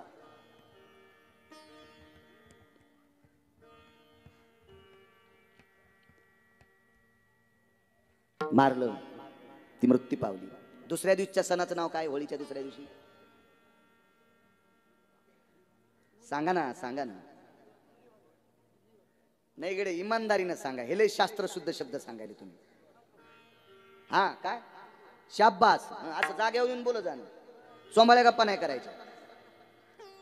धुलीवंदन तुम्ही करतच नाही तर कशाला आगाऊपणा बोलायले? धुरुडा, मी पाहतो ना, माझ्याकडे डोळे खराब आहेत का, माझ्या गोळ्या संपल्या आता का, पागल झालोय? धुरोडा. धुरड्याच्या दिवशी तुमच्याकडे प्रथा काय काय? आता मद्यपान करणे, मांसाहार करणे. कोणी प्रथा लावली माहिती तुम्हाला? आपल्याकडे आपण ज्या घरी कन्या दिली जोशी काका, ती मुलगी जर तिच्या सासरी मृत्यू पावली तर बापाकडचे लोक सासरच्या लोकांना अटक करतील. कळालं ना वाक्य? हो तांदळे मामा, बरोबर आहे ना? होय गजू काका. तिच्या माहेरची लोक कस काय मेली म्हणून अटक करतील. ही कुठं मेली माहिती तुम्हाला? माहेरी. गुरुजी, माहेरी मेल्यामुळं तिचे मालक मेहुण्याकडे आले आणि मेहुण्याला विचारलं, माझी बायको मेलीच कशी? याच्याकडे तरी कुठं उत्तर होतं? यानं सांगितलं, तिनं आगावपणा केला, तिला अग्नी प्रसन्न होती, मी काय म्हणलं नाही माझ्या मुलाला जा, पण ती मृत्यू पावली. याला शांत बसावा म्हणून मद्याचा कुंभ दिला. मद्य पेल्यामुळे याचा जठराग्नी भयानक तापल्यामुळे याला मांसाहार दिला. वाक्य थोडक्यात आठवितो. त्याची बायको पौर्णिमेच्या दिवशी मेली म्हणून त्यानं जास्त दारू पिली. मुद्दाम होऊन धुरड्याच्या दिवशी दारू पिणाऱ्याचं कोण मरतय? हो ना, मग एरवी मरण म्हण सुंबळ्या. त्या दिवशी कशाला मरायला? या अनिष्ट प्रथा हिरण्यकश्यपूच्या मेहुण्याची प्रथा आहे. त्याचं नाव आहे विप्रचिती नावाचा राक्षस. विप्र म्हणजे ब्राह्मण, चित्ती म्हणजे वाईट, म्हणजे साधू चित्ती, वैष्णव चित्ती. अशा हरामखोर माणसाला शांती किंवा तो असा मग्न राहा नशेमध्ये म्हणून दुसऱ्या दिवशी धुलीवंदनाच्या दिवशी त्याला ते दिलेले. आपल्यासाठी धुलीवंदन संतांच्या सांगला ती माती दुसऱ्या दिवशी अंगाला लावणे, याचं नाव धुलीवंदन आहे. पण माणसं मद्यपान, बरीच माणसं नाही महाराज वर्षभर घेत नाही, पण धुरड्याच्या दिवशी घेतो. तुझी का बायको मेली का कोण मेले तुझं सुंबळ्या? पागेलीच का? ती आपला सण आहे का? तो विप्रचिती नावाच्या राक्षसाचा सण आहे, तो आपला नाही. हे थोडं डोक्यात असलं पाहिजे. चला इकडे आल्यानंतर प्रदाला विचारलं, का रे नारायण? विठ्ठल जळी स्थळी भरला, रिता ठाव नाही उरला, आजमी दृष्टीने पाहिला विठ्ठलची विठ्ठल. विठ्ठल सर्वत्र आहे. जळी स्थळी काष्टी पाशाने खांबात स्तंभावरीलात मारिली दुर्जने स्तंभी नारायण प्रगटला. भगवान प्रगट झाले. वाक्य ऐकलं तुम्ही? रात्री मरण नाही, दिवसा मरण नाही, घरात मरण नाही, दारात मरण नाही, माणसाच्या हाताने मरण नाही, प्राण्याच्या हाताने मरण नाही, पक्षाच्या हाताने मरण नाही, सजीवानं मरण नाही, निर्जीवानं मरण नाही, शस्त्राने मरण नाही. एवढ्या बद्दल गोष्टी. रूप कोणतं घेतलं माहिती? नरसिंह भगवान की जय. ओम जय नरसिंह हरे. स्वामी जय नरसिंह हरे. भगवान नरसिंह भगवान प्रगट. लक्ष्मी सरस्वती नरसिंह भगवान. माणसाच्या हाताने मरण नाही. इथून खाली माणूस प्राण्याच्या हाताने मरण नाही. इथून वरी केशरीचं डोकं. रिशाती पारणी अंगाती भूतम, रिशाती पारणी अंगाती भूतम. रिश म्हणजे अस्वल, पारणी म्हणजे हात. हात अस्वलाचे, शरीर माणसाचं आणि डोकं शिवाचं. याला माणूस म्हणावा तर डोकं शिवाचं, पशु म्हणावा तर शरीर माणसाचं. माणूसही नाही, पशु नाही, पक्षी नाही, राक्षस नाही, असं त्यानं म्हणायचं बरं का. त्यानं, आपण नाही. आपण फक्त देव म्हणायचं. असं कोणी म्हणायचं? हिरण्यकश्यपून. मग संधी प्रकाश नावाचा एक प्रकाश असतो. सूर्य अस्ताला पावल्याच्या नंतर भगवान सूर्यनारायण प्रकाश देवतेचे किरण या रजकणात मिसळलेले असतात. सूर्याचं बिंब जरी मावळलं तरी रजकणात विलीन झालेला प्रकाश 15 ते 20 मिनिटापर्यंत प्रकाश दिसत असतो. त्याला संधी प्रकाश म्हणतात. मग पाहायला लावलं सूर्य नैवम भास्करोति बिंबानाम, म्हणजे दिवस नाही. बरं रात्र म्हणावा तर अंधार नाही ग. रात्र नाही आणि दिवस नाही, मधला काळ. घेतलं उमऱ्यावर गेहेशी त्यागा वैवासितानाम वैवासिताम नैव गेहेशी त्यागा मध्यानि बिंबानि सर्वादि रूपम. अंगण नाही, दार नाही. उमरा घेतला, मांडीवर घेतलं आणि पाहायला लावलं. मी माणूस आहे का? नाही. राक्षस आहे का? नाही. पक्षी आहे का?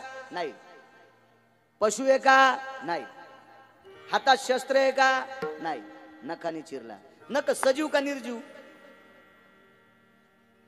सजीव ना निर्जीव, दोन्हीतूनच होते. नख जर निर्जीव म्हणायचे तर मग वाढतेत कसे? गजू काका, आता हे मंडपाचे खांब लोखंडाचे निर्जीव आहेत. हे जर सजीव असते तर मंडप आकाशाला गेला असता ना पुढच्या पुण्यतिथीला. हे काय निर्जीव आहेत. मग नख जर निर्जीव म्हणावा तर महिनाभर कापू नका बरं. काही काही साधूच्या नखाच्या चुंबळी झाल्या, असं हातावर टाकलं तरच खाते, त्याला खाताच येत नाही. चुंबळी झाल्यात नखाच्या चुंबळी. नखाला जर निर्जीव म्हणावं तर वाढतेत कसे? आणि सजीव म्हणा तर कापताना दुखत का नाही? तुम्ही जरा माग कापा बरं, दुखत का नाही? तर माग इकडे कांड सोडून कापाना, दुखत का नाही? सजीव आहे ना. मग नख सजीवाच्या तत्वात येते आणि निर्जीवाच्या बी तत्वात येते. न येन ती नामने यज्जायेतन क्रिया दहंती ती सजीवा जडत्वाति काया. मन जडाला जर स्वाभिमान झाला असेल तर त्यानं म्हणायचं. निर्जीवाला स्वाभिमान झाला असेल तर तू हे, सजीवाला स्वाभिमान झाला असेल तर नख तू हे. त्याला सांगितलं सजीव का निर्जीव? बाण आहे का? नाही. तलवार आहे का? नाही. चाकू आहे का? नाही. बर्छा आहे का? नाही. भाला आहे का? नाही. करू का सुरुवात? करा म्हणून. धरोनिया दैत्य वेगी मांडीवारी, धरोनिया दैत्य वेगी मांडीवारी, धरोनिया दैत्य वेगी मांडीवारी, धरोनिया दैत्य वेगी मांडीवारी. नखाने तो चिरी पोट त्याचे, नखाने तो चिरी पोट त्याचे. धरोनिया दैत्य वेगी मांडीवारी, धरोनिया दैत्य वेगी मांडीवारी. नखाने तो चिरी पोट त्याचे, नखाने तो चिरी पोट त्याचे. धरोनिया दैत्य वेगी मांडीवारी, धरोनिया दैत्य वेगी मांडीवारी. गाथ्यातला पुरावा द्यायला. आणि गाथ्यातला पुरावा माथ्यात बसत असतो बरं. तुम्हाला आई सांगायची असेल, बाप सांगायचा असेल, भाऊ सांगायचा असेल, बहीण सांगायची असेल, भाचा सांगायचा असेल, मामा सांगायचा असेल, कुत्र सांगायचं असेल, मांजर सांगायची असेल, बैल सांगायचा असेल, डुक्कर सांगायचं असेल, पुरावा गाथ्यातला द्या. कुत्र्याच्या बाबतीत पण काल सांगितलं, देशोदेशी धाक जयाच्या उतरे, तयाचे कुत्रे परिभर. वजनदार माणसाच्या दारातलं कुत्र परवडलं आणि भिकार चोटाचा मालक परवडत नाही. निचाचे चाकर चुकलिया खाती मार, निचाचे चाकर चुकलिया खाती मार. तुम्ही नीच माणसाचा नौकर झाले की खपकेच खावं लागते. त्यानं चूक काम केलं की याला सांगते. तुम्ही काही पहा राजहंस बघा, कावळा सुद्धा गाथ्यातूनच ऐका. कावळे ढोपरा कंकर तितिरा राजहंस चारा. सर्प बी ऐका, तुका म्हणे सर्प इंचू नारायण वंदावे दुरून शिव. भुजंगाची पिली उपजताची वेगळी, कोण तया डंखू शिकविला. पोटामध्ये कोणी सांगितले सर्पा उपजता लपा म्हणून. पोटामध्ये कोणी सांगितले सर्पा आणि जन्माल्या बरोबर लपा. कोण सांगितलं? लपते. त्याला माहिती आपली माय खाती. माय सर्पीन की माय बापे जरी सर्पीने की बोका, त्याच्या सवयी सुका नपोवे बा. काही पण ऐका. कशातलं ऐका? गाथ्याचा पुरावा. कोणीकडत नाही ऐकायचं. भावाची हौस मोठी. भाऊच नव्हता का बाईला? भावाची हौस मोठी म्याग चिखलाचा केला.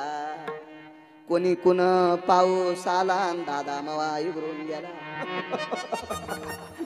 दळता दळता भावाला गाणे म्हणाली. इकडे म्हण ना. बहिणीची हौस मोठी म्यागची पाटाची केली. बहिणीची हौस मोठी म्यागची पाटाची केली. कोणी कुण वाटुळ आले हरण उडून गेले. गुरगुर गुरगुर. हे कशाला डोक्यातलं? अहो गाथ्यातलं माथ्यात बसत असतंय, माथ्यातलं उतू जात असतंय. म्हणून गाथ्यातलं माथ्यात बसत जा. माथा दुरुस्त करत असताना गाथा बघायचा, काही नाही पाहायचं. हल्ली भागवतात गाथा नाहीच, सगळं डिंगटॉंग तिकडच. आणि हल्ली भागवतात जास्त आनंद माणसां बायका नाचवणं. जास्त जास्त झालं बरं का. बायका आणि माणसं एकत्रित नाचवणं हे जास्त झालं. मला वाटते अशी ज्याला जास्त हौस आहे याला विशिष्ट प्रकारचा नरक असेल. 14 पैकी वेगळा नरक असेल. वेगळा. पाया पडतो तुम्ही चैतन्य स्वामीच्या नगरीतल्या मावल्या, नाचा पण तुमचा स्वतंत्र हरिपाठ घ्या. सगळ्या टाळ महिलांच्या तुम्ही तुमच्या महिमेत हरिपाठात नाचा. पण तुमच्यात आम्हाला घेऊ नका. तुमच्यात आम्हाला घेतलं की पैठणच्या मालकाला आवडत नाही. गिरगावचा बाळ्या काही बी सांगेल हो, तुम्ही कशाला मान्य करता? पण गिरगावच्या बाळ्यानं गाथ्यातलं सांगितलं तरच मान्य करा. ऐका पैठणच्या मालकांचं. ऐका ऐका ऐका. कोण पैठणचे मालक? 36 वर्ष जगाचा बाप आपण गोनगुळ्या उघडू बेजारी तरी आपल्या स्वप्नात नाही. आणि तो नाथांकडे धोत्र धुवाला होता. धोत्र. हरिपंडिताचे कपडे धुतले, गिरिजा काकींचे लुगडे धुतले, लुगडे. त्या मालकांचं वाक्य मारा. त्या मालकाच्या वाक्याला तडा दिल्यावर आपल्याला कुठं हरपळा हे देवाला तरी कळन का? म्हणून विशिष्ट प्रकारचा एक वर्ग आहे बरं का प्रत्येक गावात. ते परमार्थ गढूळ करण्याच्या ना मागे. त्याला काही घेणं नाही, त्याला फक्त परमार्थ गढूळ करायचा आहे. पण विशिष्ट प्रकारच्या वर्गाला राग आला तरी येऊ द्या, पण या स्वामींच्या परंपरा तुम्ही मोडू नका. या स्वामींचे तत्व सांभाळा, या संन्यासाचे तत्व सांभाळा, या ब्रह्मचार्याचे तत्व सांभाळा. तुम्ही गावाचं स्वर्ग व्हायला वेळ लागणार नाही.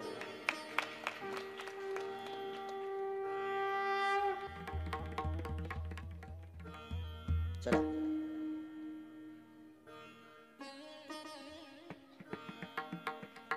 मारलं हिरण्यकश्यपूला. प्रल्हाद काय देऊ? देवा, राक्षसाच्या कुळात जन्माला आलो, मला किती मानतोस? देवानं सांगितलं कुळ जरी राक्षसाचा असेल पण तुला त्रास देत होता याच्या करता हे अवतार घेतलाय बघ. तेव्हा जुळे लेकरं होतील, तिळे लेकरं होतील. एका लेकराला 2 डोके असतील, 2 नाका असतील, 4 हात असतील, 2-3 पाय असतील, कुठंतरी एखादं वेगळं अवयव असेल, अशी लेकरं जन्माला येतील. पण असं लेकरू एखाद्याला झालंय का? डोकं शिवाचं, शरीर माणसाचं, हात अस्वलाचे, असं ऐकलं का? पाहिलं का? आपल्या देशात जाऊ द्या, विदेशात तरी. बरं असं काय औषध दिल्यावर त्या आईला डॉक्टरनं औषध दिल्यावर असं लेकरू होईल? हे तुझ्यासाठी घेतले रे बाळा, तुझ्यासाठी घेतले. प्रल्हादाला कडेवर घेतलं. नाम प्रल्हाद उच्चारी कडेवर घेतलं. भक्ती सुखे ना आला. देवा एक बोलू का? माझे पिता जरी वाईट असतील देवा, माझे पिता जरी राक्षस कुळातले असतील, राक्षस असतील, पण देवा त्या अपवित्र कुळात मी भजन करणारा जन्माला आलो. बघ ना आमच्याकडे काहीतरी, बघ ना देवा, बघ ना रे देवा, बघ ना देवा. मास्तरचं पोरग मास्तर झालं काही नवल नाही रे. डॉक्टरचं पोरग डॉक्टर झालं काही नवल नाही रे. इंजिनियरचा मुलगा इंजिनियर झाला काही नवल नाही रे. महाराजाचं पोरग महाराज झालं काही नवल नाही रे. ज्याचा बाप दारू पितून पत्ते खेळतोय त्याचं पोरग महाराज झालं, याची पाठ थापते ना रे देवा. अरे ज्याला परंपरा आहे ते परंपरेतलं झालं असेल काय नवलाची गोष्ट आहे. बाळू महाराजाच्या मुलानं श्लोक म्हटले काय नवलाची गोष्ट आहे. बाळू महाराजाचा मुलगा भजन म्हणतो काय नवलाची गोष्ट आहे. हौदातलं पाणी उपसायला ते हौदातलं पाणी उपसायला आहे तर. अरे देवा मला परंपरा नाही रे. आमच्या कुळात कोणी भजन करत नाही आणि मी तुझं भजन करतोय. करणं आमच्या कुळाचा सन्मान. काय सन्मान केला सांगू तांदळे महाराज. पंढरपुरातल्या मालकानं सांगितलं तुझ्या कुळातली पोरगी लक्ष्मी म्हणून स्वीकारली. आपल्याकडे लग्न करून आणलेल्या मुलीला काय म्हणतात? लक्ष्मीच म्हणतात. लक्ष्मीच. प्रल्हादाच्या कुळात विरोचन, बळी, बाणासूर, बाणासुराला उषा नावाची कन्या, तिची मैत्रीण चित्ररेखा आणि उषा नावाची कन्या भगवंतानी सून म्हणून स्वीकारली. कुळात एक वैष्णव जन्माला आला की अख्ख्या कुळाचा उद्धार होतो. मग ते कुळ कोणतंही पाहायचं नाही. एका ठिकाणी एक पुरावा आला. वैष्णव चांभार धन्य त्याची माता शुद्ध उभयता कुळ दोन्ही. अहो चमड्याचा धंदा करणाऱ्या चर्मकार आहे, पण गळ्यात जर तुळशीची माळ असेल त्याच्या आईला धन्यता दिली. रविदास महाराज त्या कुळात जन्माला आले. तुम्ही प्रसंग पहा. रविदास आपण जाणू वरून घालतो देवा. रविदासांची परीक्षा पाहण्यासाठी देव ब्राह्मणाच्या रूपात आले. आणि काय म्हणे चमड्याचे हे काय तुम्ही चमड्यावर ठेवलं देवाला? तर रविदासांनी गोड सांगितलं. चामाची हात, चामाचाची कहळ. पक्वादाला दोन्ही पानं कशाची येत? चमड्याची. आणि हात कशाची येत तुमची? गुली बोल सोन्याची थोडीची. भगवान ब्राह्मणाच्या रूपात हसत होते. जाणवं कुठे तुम्हाला? रापीनं पोटच चिरलं. इकडं तिकडं काम करताना अडकत आहे म्हणून मी मधात ठेवले. धाय मोकलून रडत होता हो जगाचा बाप. थाय मोकलून, थाय मोकलून. ताकद कशाची? शेंडीला गाठ बांधून मायबापाला झोका देण्याची. म्हणून एक वारकरी ज्या वेळेला वाराणसीला गेले त्यावेळेला कंगन घरी आलत. म्हणून एक वाक्य वापरले. नियत तेरी अच्छी है तो किस्मत तेरी दासी है. ए कर्म तेरा अच्छा है तो घर में मथुरा काशी है. कर्म तेरा अच्छा है तो घर में मथुरा काशी है. नियत तेरी अच्छी है तो किस्मत तेरी दासी है. कर्म तेरा अच्छा है तो घर में मथुरा काशी है. काय ताकद त्या महात्म्याची. इकडे राक्षसाच्या कुळाचा उद्धार केला, पुनीत केलं. पुढे ऐका. भगवंताच्या नखाचा दाह होऊ लागला. कारण ज्याचं तोंड भजन म्हणत नाही का त्याची जीभ सर्पीन सांगितली पैठणच्या मालकाने. नामाविन मुख सर्पाचे ते बिळ आणि जिव्हा नव्हे काळ सर्प आहे. पण ज्याची जीभ सर्पीन त्याच्या आतलं रक्त काय? रामसर विष. विष आहे ना, विष आहे ना. मग हिरण्यकश्यपू स्वतः भजन करू देत नव्हता. साऊंड सिस्टीम गोडे गावातलीच आहे ना. लग्न झाले ना? कसं आहे, आपल्याकडची एखादी पोरगी दिली असती म्हणजे आपल्या सप्त्यात न्यायला सोपं गेलं असतं. कोणाला कशाचं आणि कोणाला कशाचं काय गपळी झळकतीनं आपलं तुपलं ओळखीते आहे का नाही. चांगले माणसं भेटा. इतकी चांगली साऊंड सिस्टीम देणारा आपल्याकडचा जावाई झाला म्हणजे यावर का जावाई या जाताना हिशोबात वाट लावताय तू. काय तुमचं आधीच केलं, आता काय करता त्याला जाता.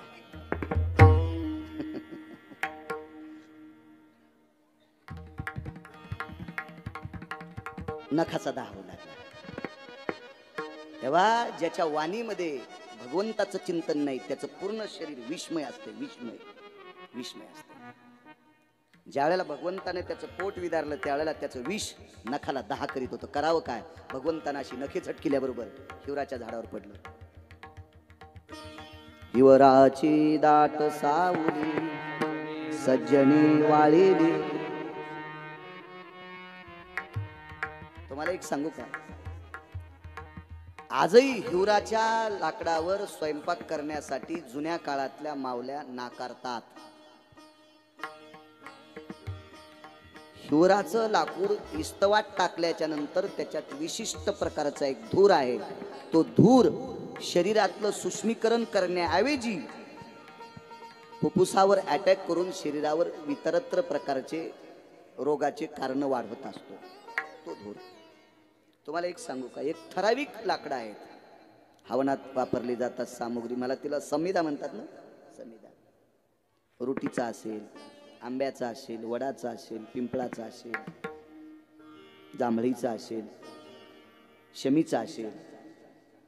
ही ज्या वेळेला विस्तवात लाकडं पडतात आणि यांच्या अग्नीवर तूप, जव, तीळ, गूळ, अक्षत ह्या लाकडांच्या सानिध्यात ज्या वेळेला एकरूप होऊन जळतात का त्याचा धूर वस्तूचं सुद्धा सूक्ष्मीकरण करत असतो. म्हणून आपल्याकडे वास्तुपूजा करण्याची पद्धती ते ह्या वस्तू टाकून. हिवराला एक विशिष्ट प्रकारची अशी गंडल येतात. हिवर जर जुनाट असेल ना त्याच्या फांद्याला अशी गंड येतात. सुनेला जर सासू आवडली नाही तर एका दिवशी संध्याकाळी खिचडी, भजे, कुरकुरीत पापड सासूला यथेच्छ खाऊ घालायचे आणि एक हिवराचं गंडल आणून असं बारक्या दगडावर घासायचं आणि थोडंसं दुधात टाकायचं आणि म्हणायचं आत्या हळदीचं दूध प्या. सकाळच्याला कपडा आणायला जायचं. सोपं झालं त्याला. अण्णा पण नाही हो नाही, ऐका ना पुढचं अण्णा, ऐका ना पुढचं. असं कसं सांगेल काय बी.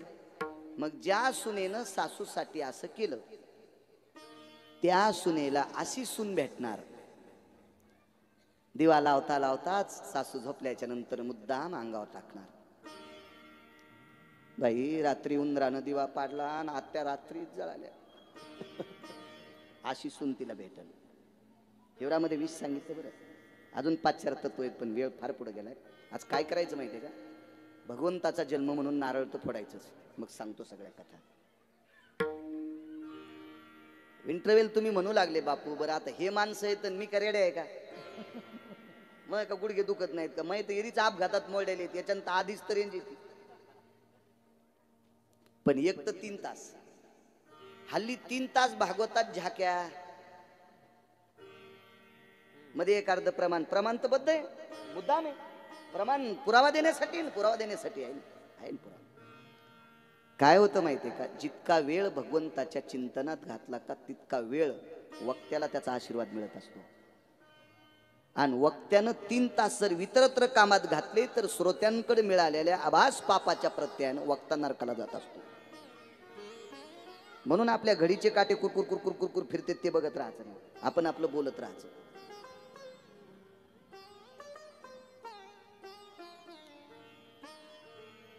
योग असा आला, हिवरा पवित्र झाला. 7व्या अवतारामध्ये विकल्प नावाचा एक प्राण आहे. एक जीवातली एक व्यक्ती आहे.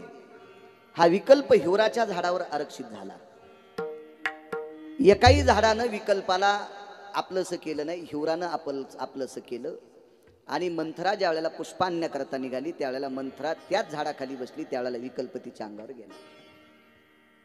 विकल्पाला हिवराच्या झाडावर बसण्यासाठी देवतेनं सांगितलं कारण विकल्पाला सांगितलं एकही झाड अपवित्र नाही तुला बसू द्यायला, बेश्रम सुद्धा बसू देणार नाही, बेश्रम सुद्धा बसू देणार नाही. का नाहीच जर काठी भेटली तर पताका बेश्रमाच्या काडीत पण लावता येते.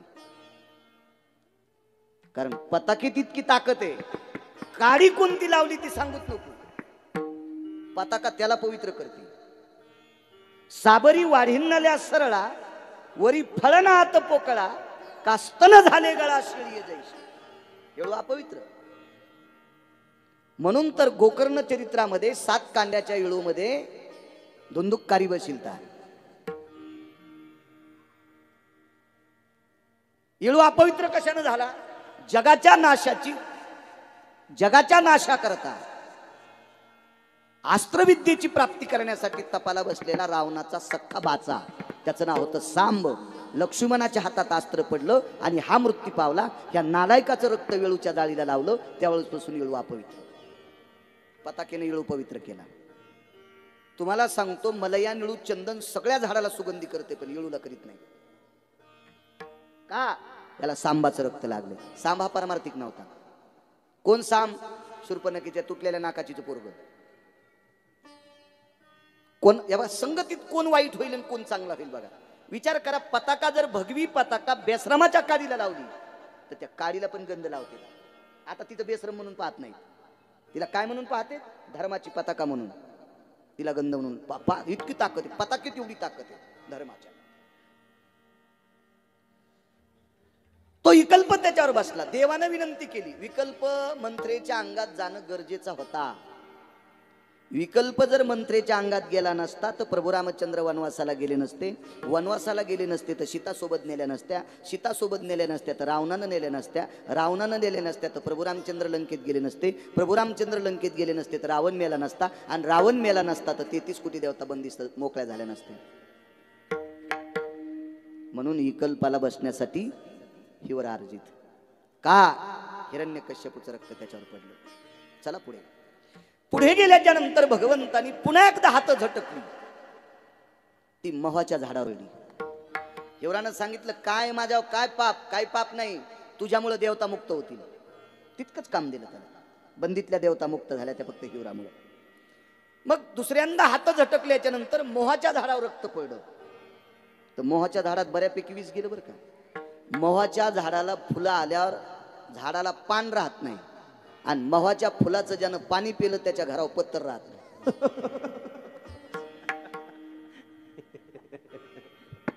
हे ओरिजिनल विष गेलं मोहाच्या झाडाला, ओरिजिनल. पण तोही शरण आला. आमचं काय असं पाप की देवानं आमच्यावर टाकलं. मग लुप्तादि पिंडाति वसंती काला यतोति तर्पण्य द्रोणे स्थितायाम यत चंदनेनम यत पिंड जायम पितरादि तृप्ती आधिपत्याति जायम. त्याला वरदान दिलं, पितृपक्षाच्या दिवशी तुझ्या पानाची केलेली पंत्रवाळी त्याच्यावरचा नैवेद्यच पितराला अर्जित होईल. आणि त्या मोहाच्या पानाच्या द्रोण करायचा, त्याच्यात ते हळीत उघडायची आणि तोच गंध पक्षाच्या दिवशी पितराला लावायचा या बोटाने. त्याला ते वरदान देऊन टाकलं. आता थोडंसं विष राहिलं बरं. मग करावं काय? औदुंबराचं झाड होतं, त्याच्या पानामध्ये नख रोवली. देवाचं विष शमन झालं. औदुंबरानं सांगितलं, प्रभू हे काय टाकलं आमच्यावर, काही काळजी करू नका. तुमच्या 3 देव बसतील, ब्रह्म विष्णू महेश, चतुरस्थानी, अष्टमस्थानी आणि द्वादशस्थानी. ज्या वेळेला गुरु येत असतो त्यावेळेला माणसाला तो अनिष्ट ठरत असतो. ज्याला चतुर, अष्टम आणि द्वादश स्थानात गुरु असला की दुसऱ्याचं भांडण मिटवायला जाणाऱ्याला पण काठी लागत. गुरुचा कोप असा असतो. आणि या गुरुला जर शमन करायचं असेल तर गुरुवारी ती बारकी खडी साखर म्हणतात ना, कल्फी, ही खडी साखर नागिनीच्या पानावर ठेवून ते नागिनीचं पान आणि खडी साखरी औदुंबराच्या बुडाला ठेवायची आणि 11 प्रदक्षिणा करायच्या. दिगंबरा दिगंबरा श्रीपाद वल्लभ दिगंबरा दिगंबरा दिगंबरा श्रीपाद वल्लभ दिगंबरा दिगंबरा टाळी टाळी वाजवा सर्वांनी भजन करा श्रीपाद वल्लभ दिगंबरा दिगंबरा दिगंबरा श्रीपाद वल्लभ दिगंबरा अवधूत चिंतन श्री गुरुदेव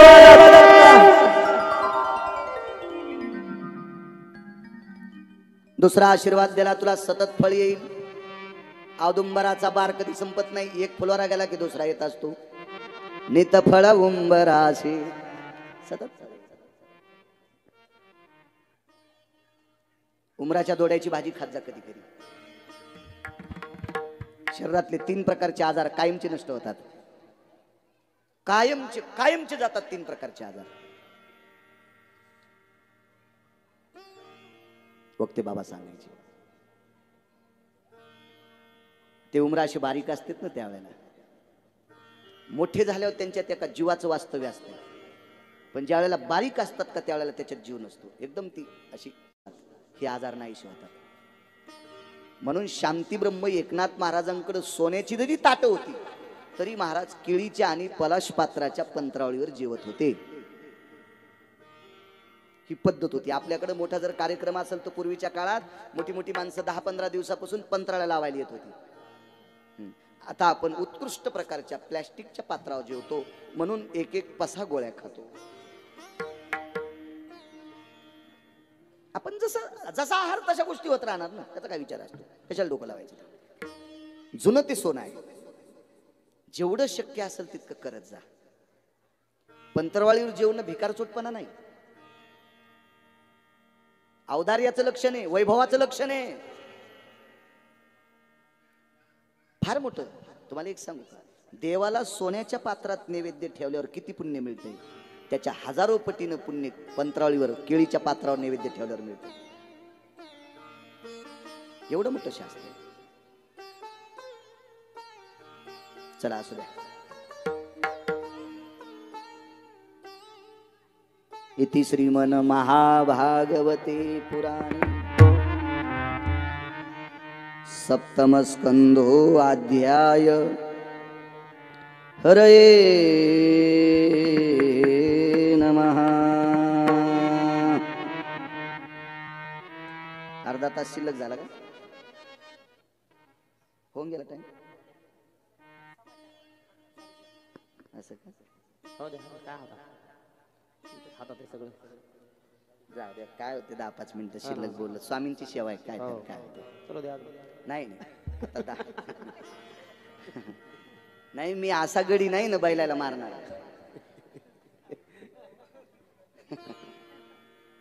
नाही. भगवान चंद्रवंशात जन्माला आले.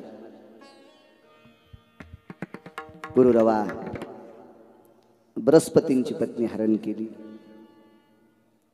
वेगात सांगतो त्यापासून बुध नावाचा पुत्र झाला. हा बुद्धी प्रगल्भ होता. यापासून जो वंश झाला त्या वंशाला चंद्रवंश म्हणतात. या वंशात जगदानंद कंद जगतपती भगवान कृष्ण परमात्मा जन्माला आले. एखाद्या नारळाची शेंडी काढा. विस्तारपूर्वक उद्या सांगतो. आजचा 5वा दिवस आहे काढलेली. ठीक आहे नारळ आहे ते काय काढली शेंडी. काढली शेंडी. भगवान जन्माला आले. 8 वर्षाची मूर्ती आहे. युगल कृष्ण, गोपी कृष्ण, राधा कृष्ण बऱ्यापैकी 8 प्रकारची नाव आहेत.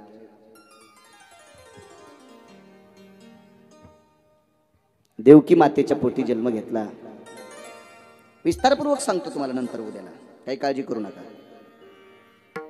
देवकीच्याच पोटी का घेतला. वसुदेवच पिता का स्वीकारले.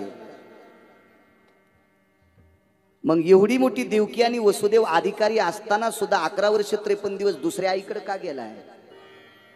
याला इथे का थांबता आलं नाही. देवकीचे 6 तिच्या भावाने का मारले.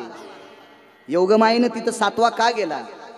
याचा विस्तारपूर्वक तुम्हाला सांगतो उद्याला. कारण सांगू का बापू. भगवंताला राजा परीक्षितीला शुकाचार्यांनी बऱ्यापैकी रामावतार वगैरे वगैरे समुद्र मंथन वामन अवतार असं वेगात सांगितलं. पण परीक्षिती महाराज शुकाचार्यांना म्हणले, गुरुदेव मी ज्या कुळात जन्मालो ते कुळ जरा विस्तारपूर्वक सांगा ना. असं पळत पळत सांगू नका. पण कालच पुरावा पाहिला ना, कालच बघितलं आम्ही मोबाईलवर पुरावा. वाचत राहत असतो चलता चलता. याच्याकडे मोठाले मोबाईल येतात. आपल्याला जरी नसला तर काय, शेजाऱ्याच्या हिरीला पाणी लागलं ना मी मारुतीला नारळ फोडीत असतो. आमच्या पोरायची आई म्हणजे माझी बायको मला म्हणली, त्यांच्या विहिरीला पाणी लागलं ना आपण मारुतीला कशाला नारळ फोड. म्हणजे तू येडी आहेस. आपल्या कापसाला जरी पाणी नाही दिलं तर आपल्याला फवारायला आणता येते. निदान आपले बैल तरी पाणी पाजायला नेता येत नाही. म्हणजे असं माझी बायको म्हणत नाही, हे सारं तुमचं सांगायला. नसू द्या ना आपल्याकडे मोठा मोठ्या लोक सोबत आहेत, त्यांच्या ह्याच्यात पाहायचं कधी कधी आपलं. कालच पाहिला होता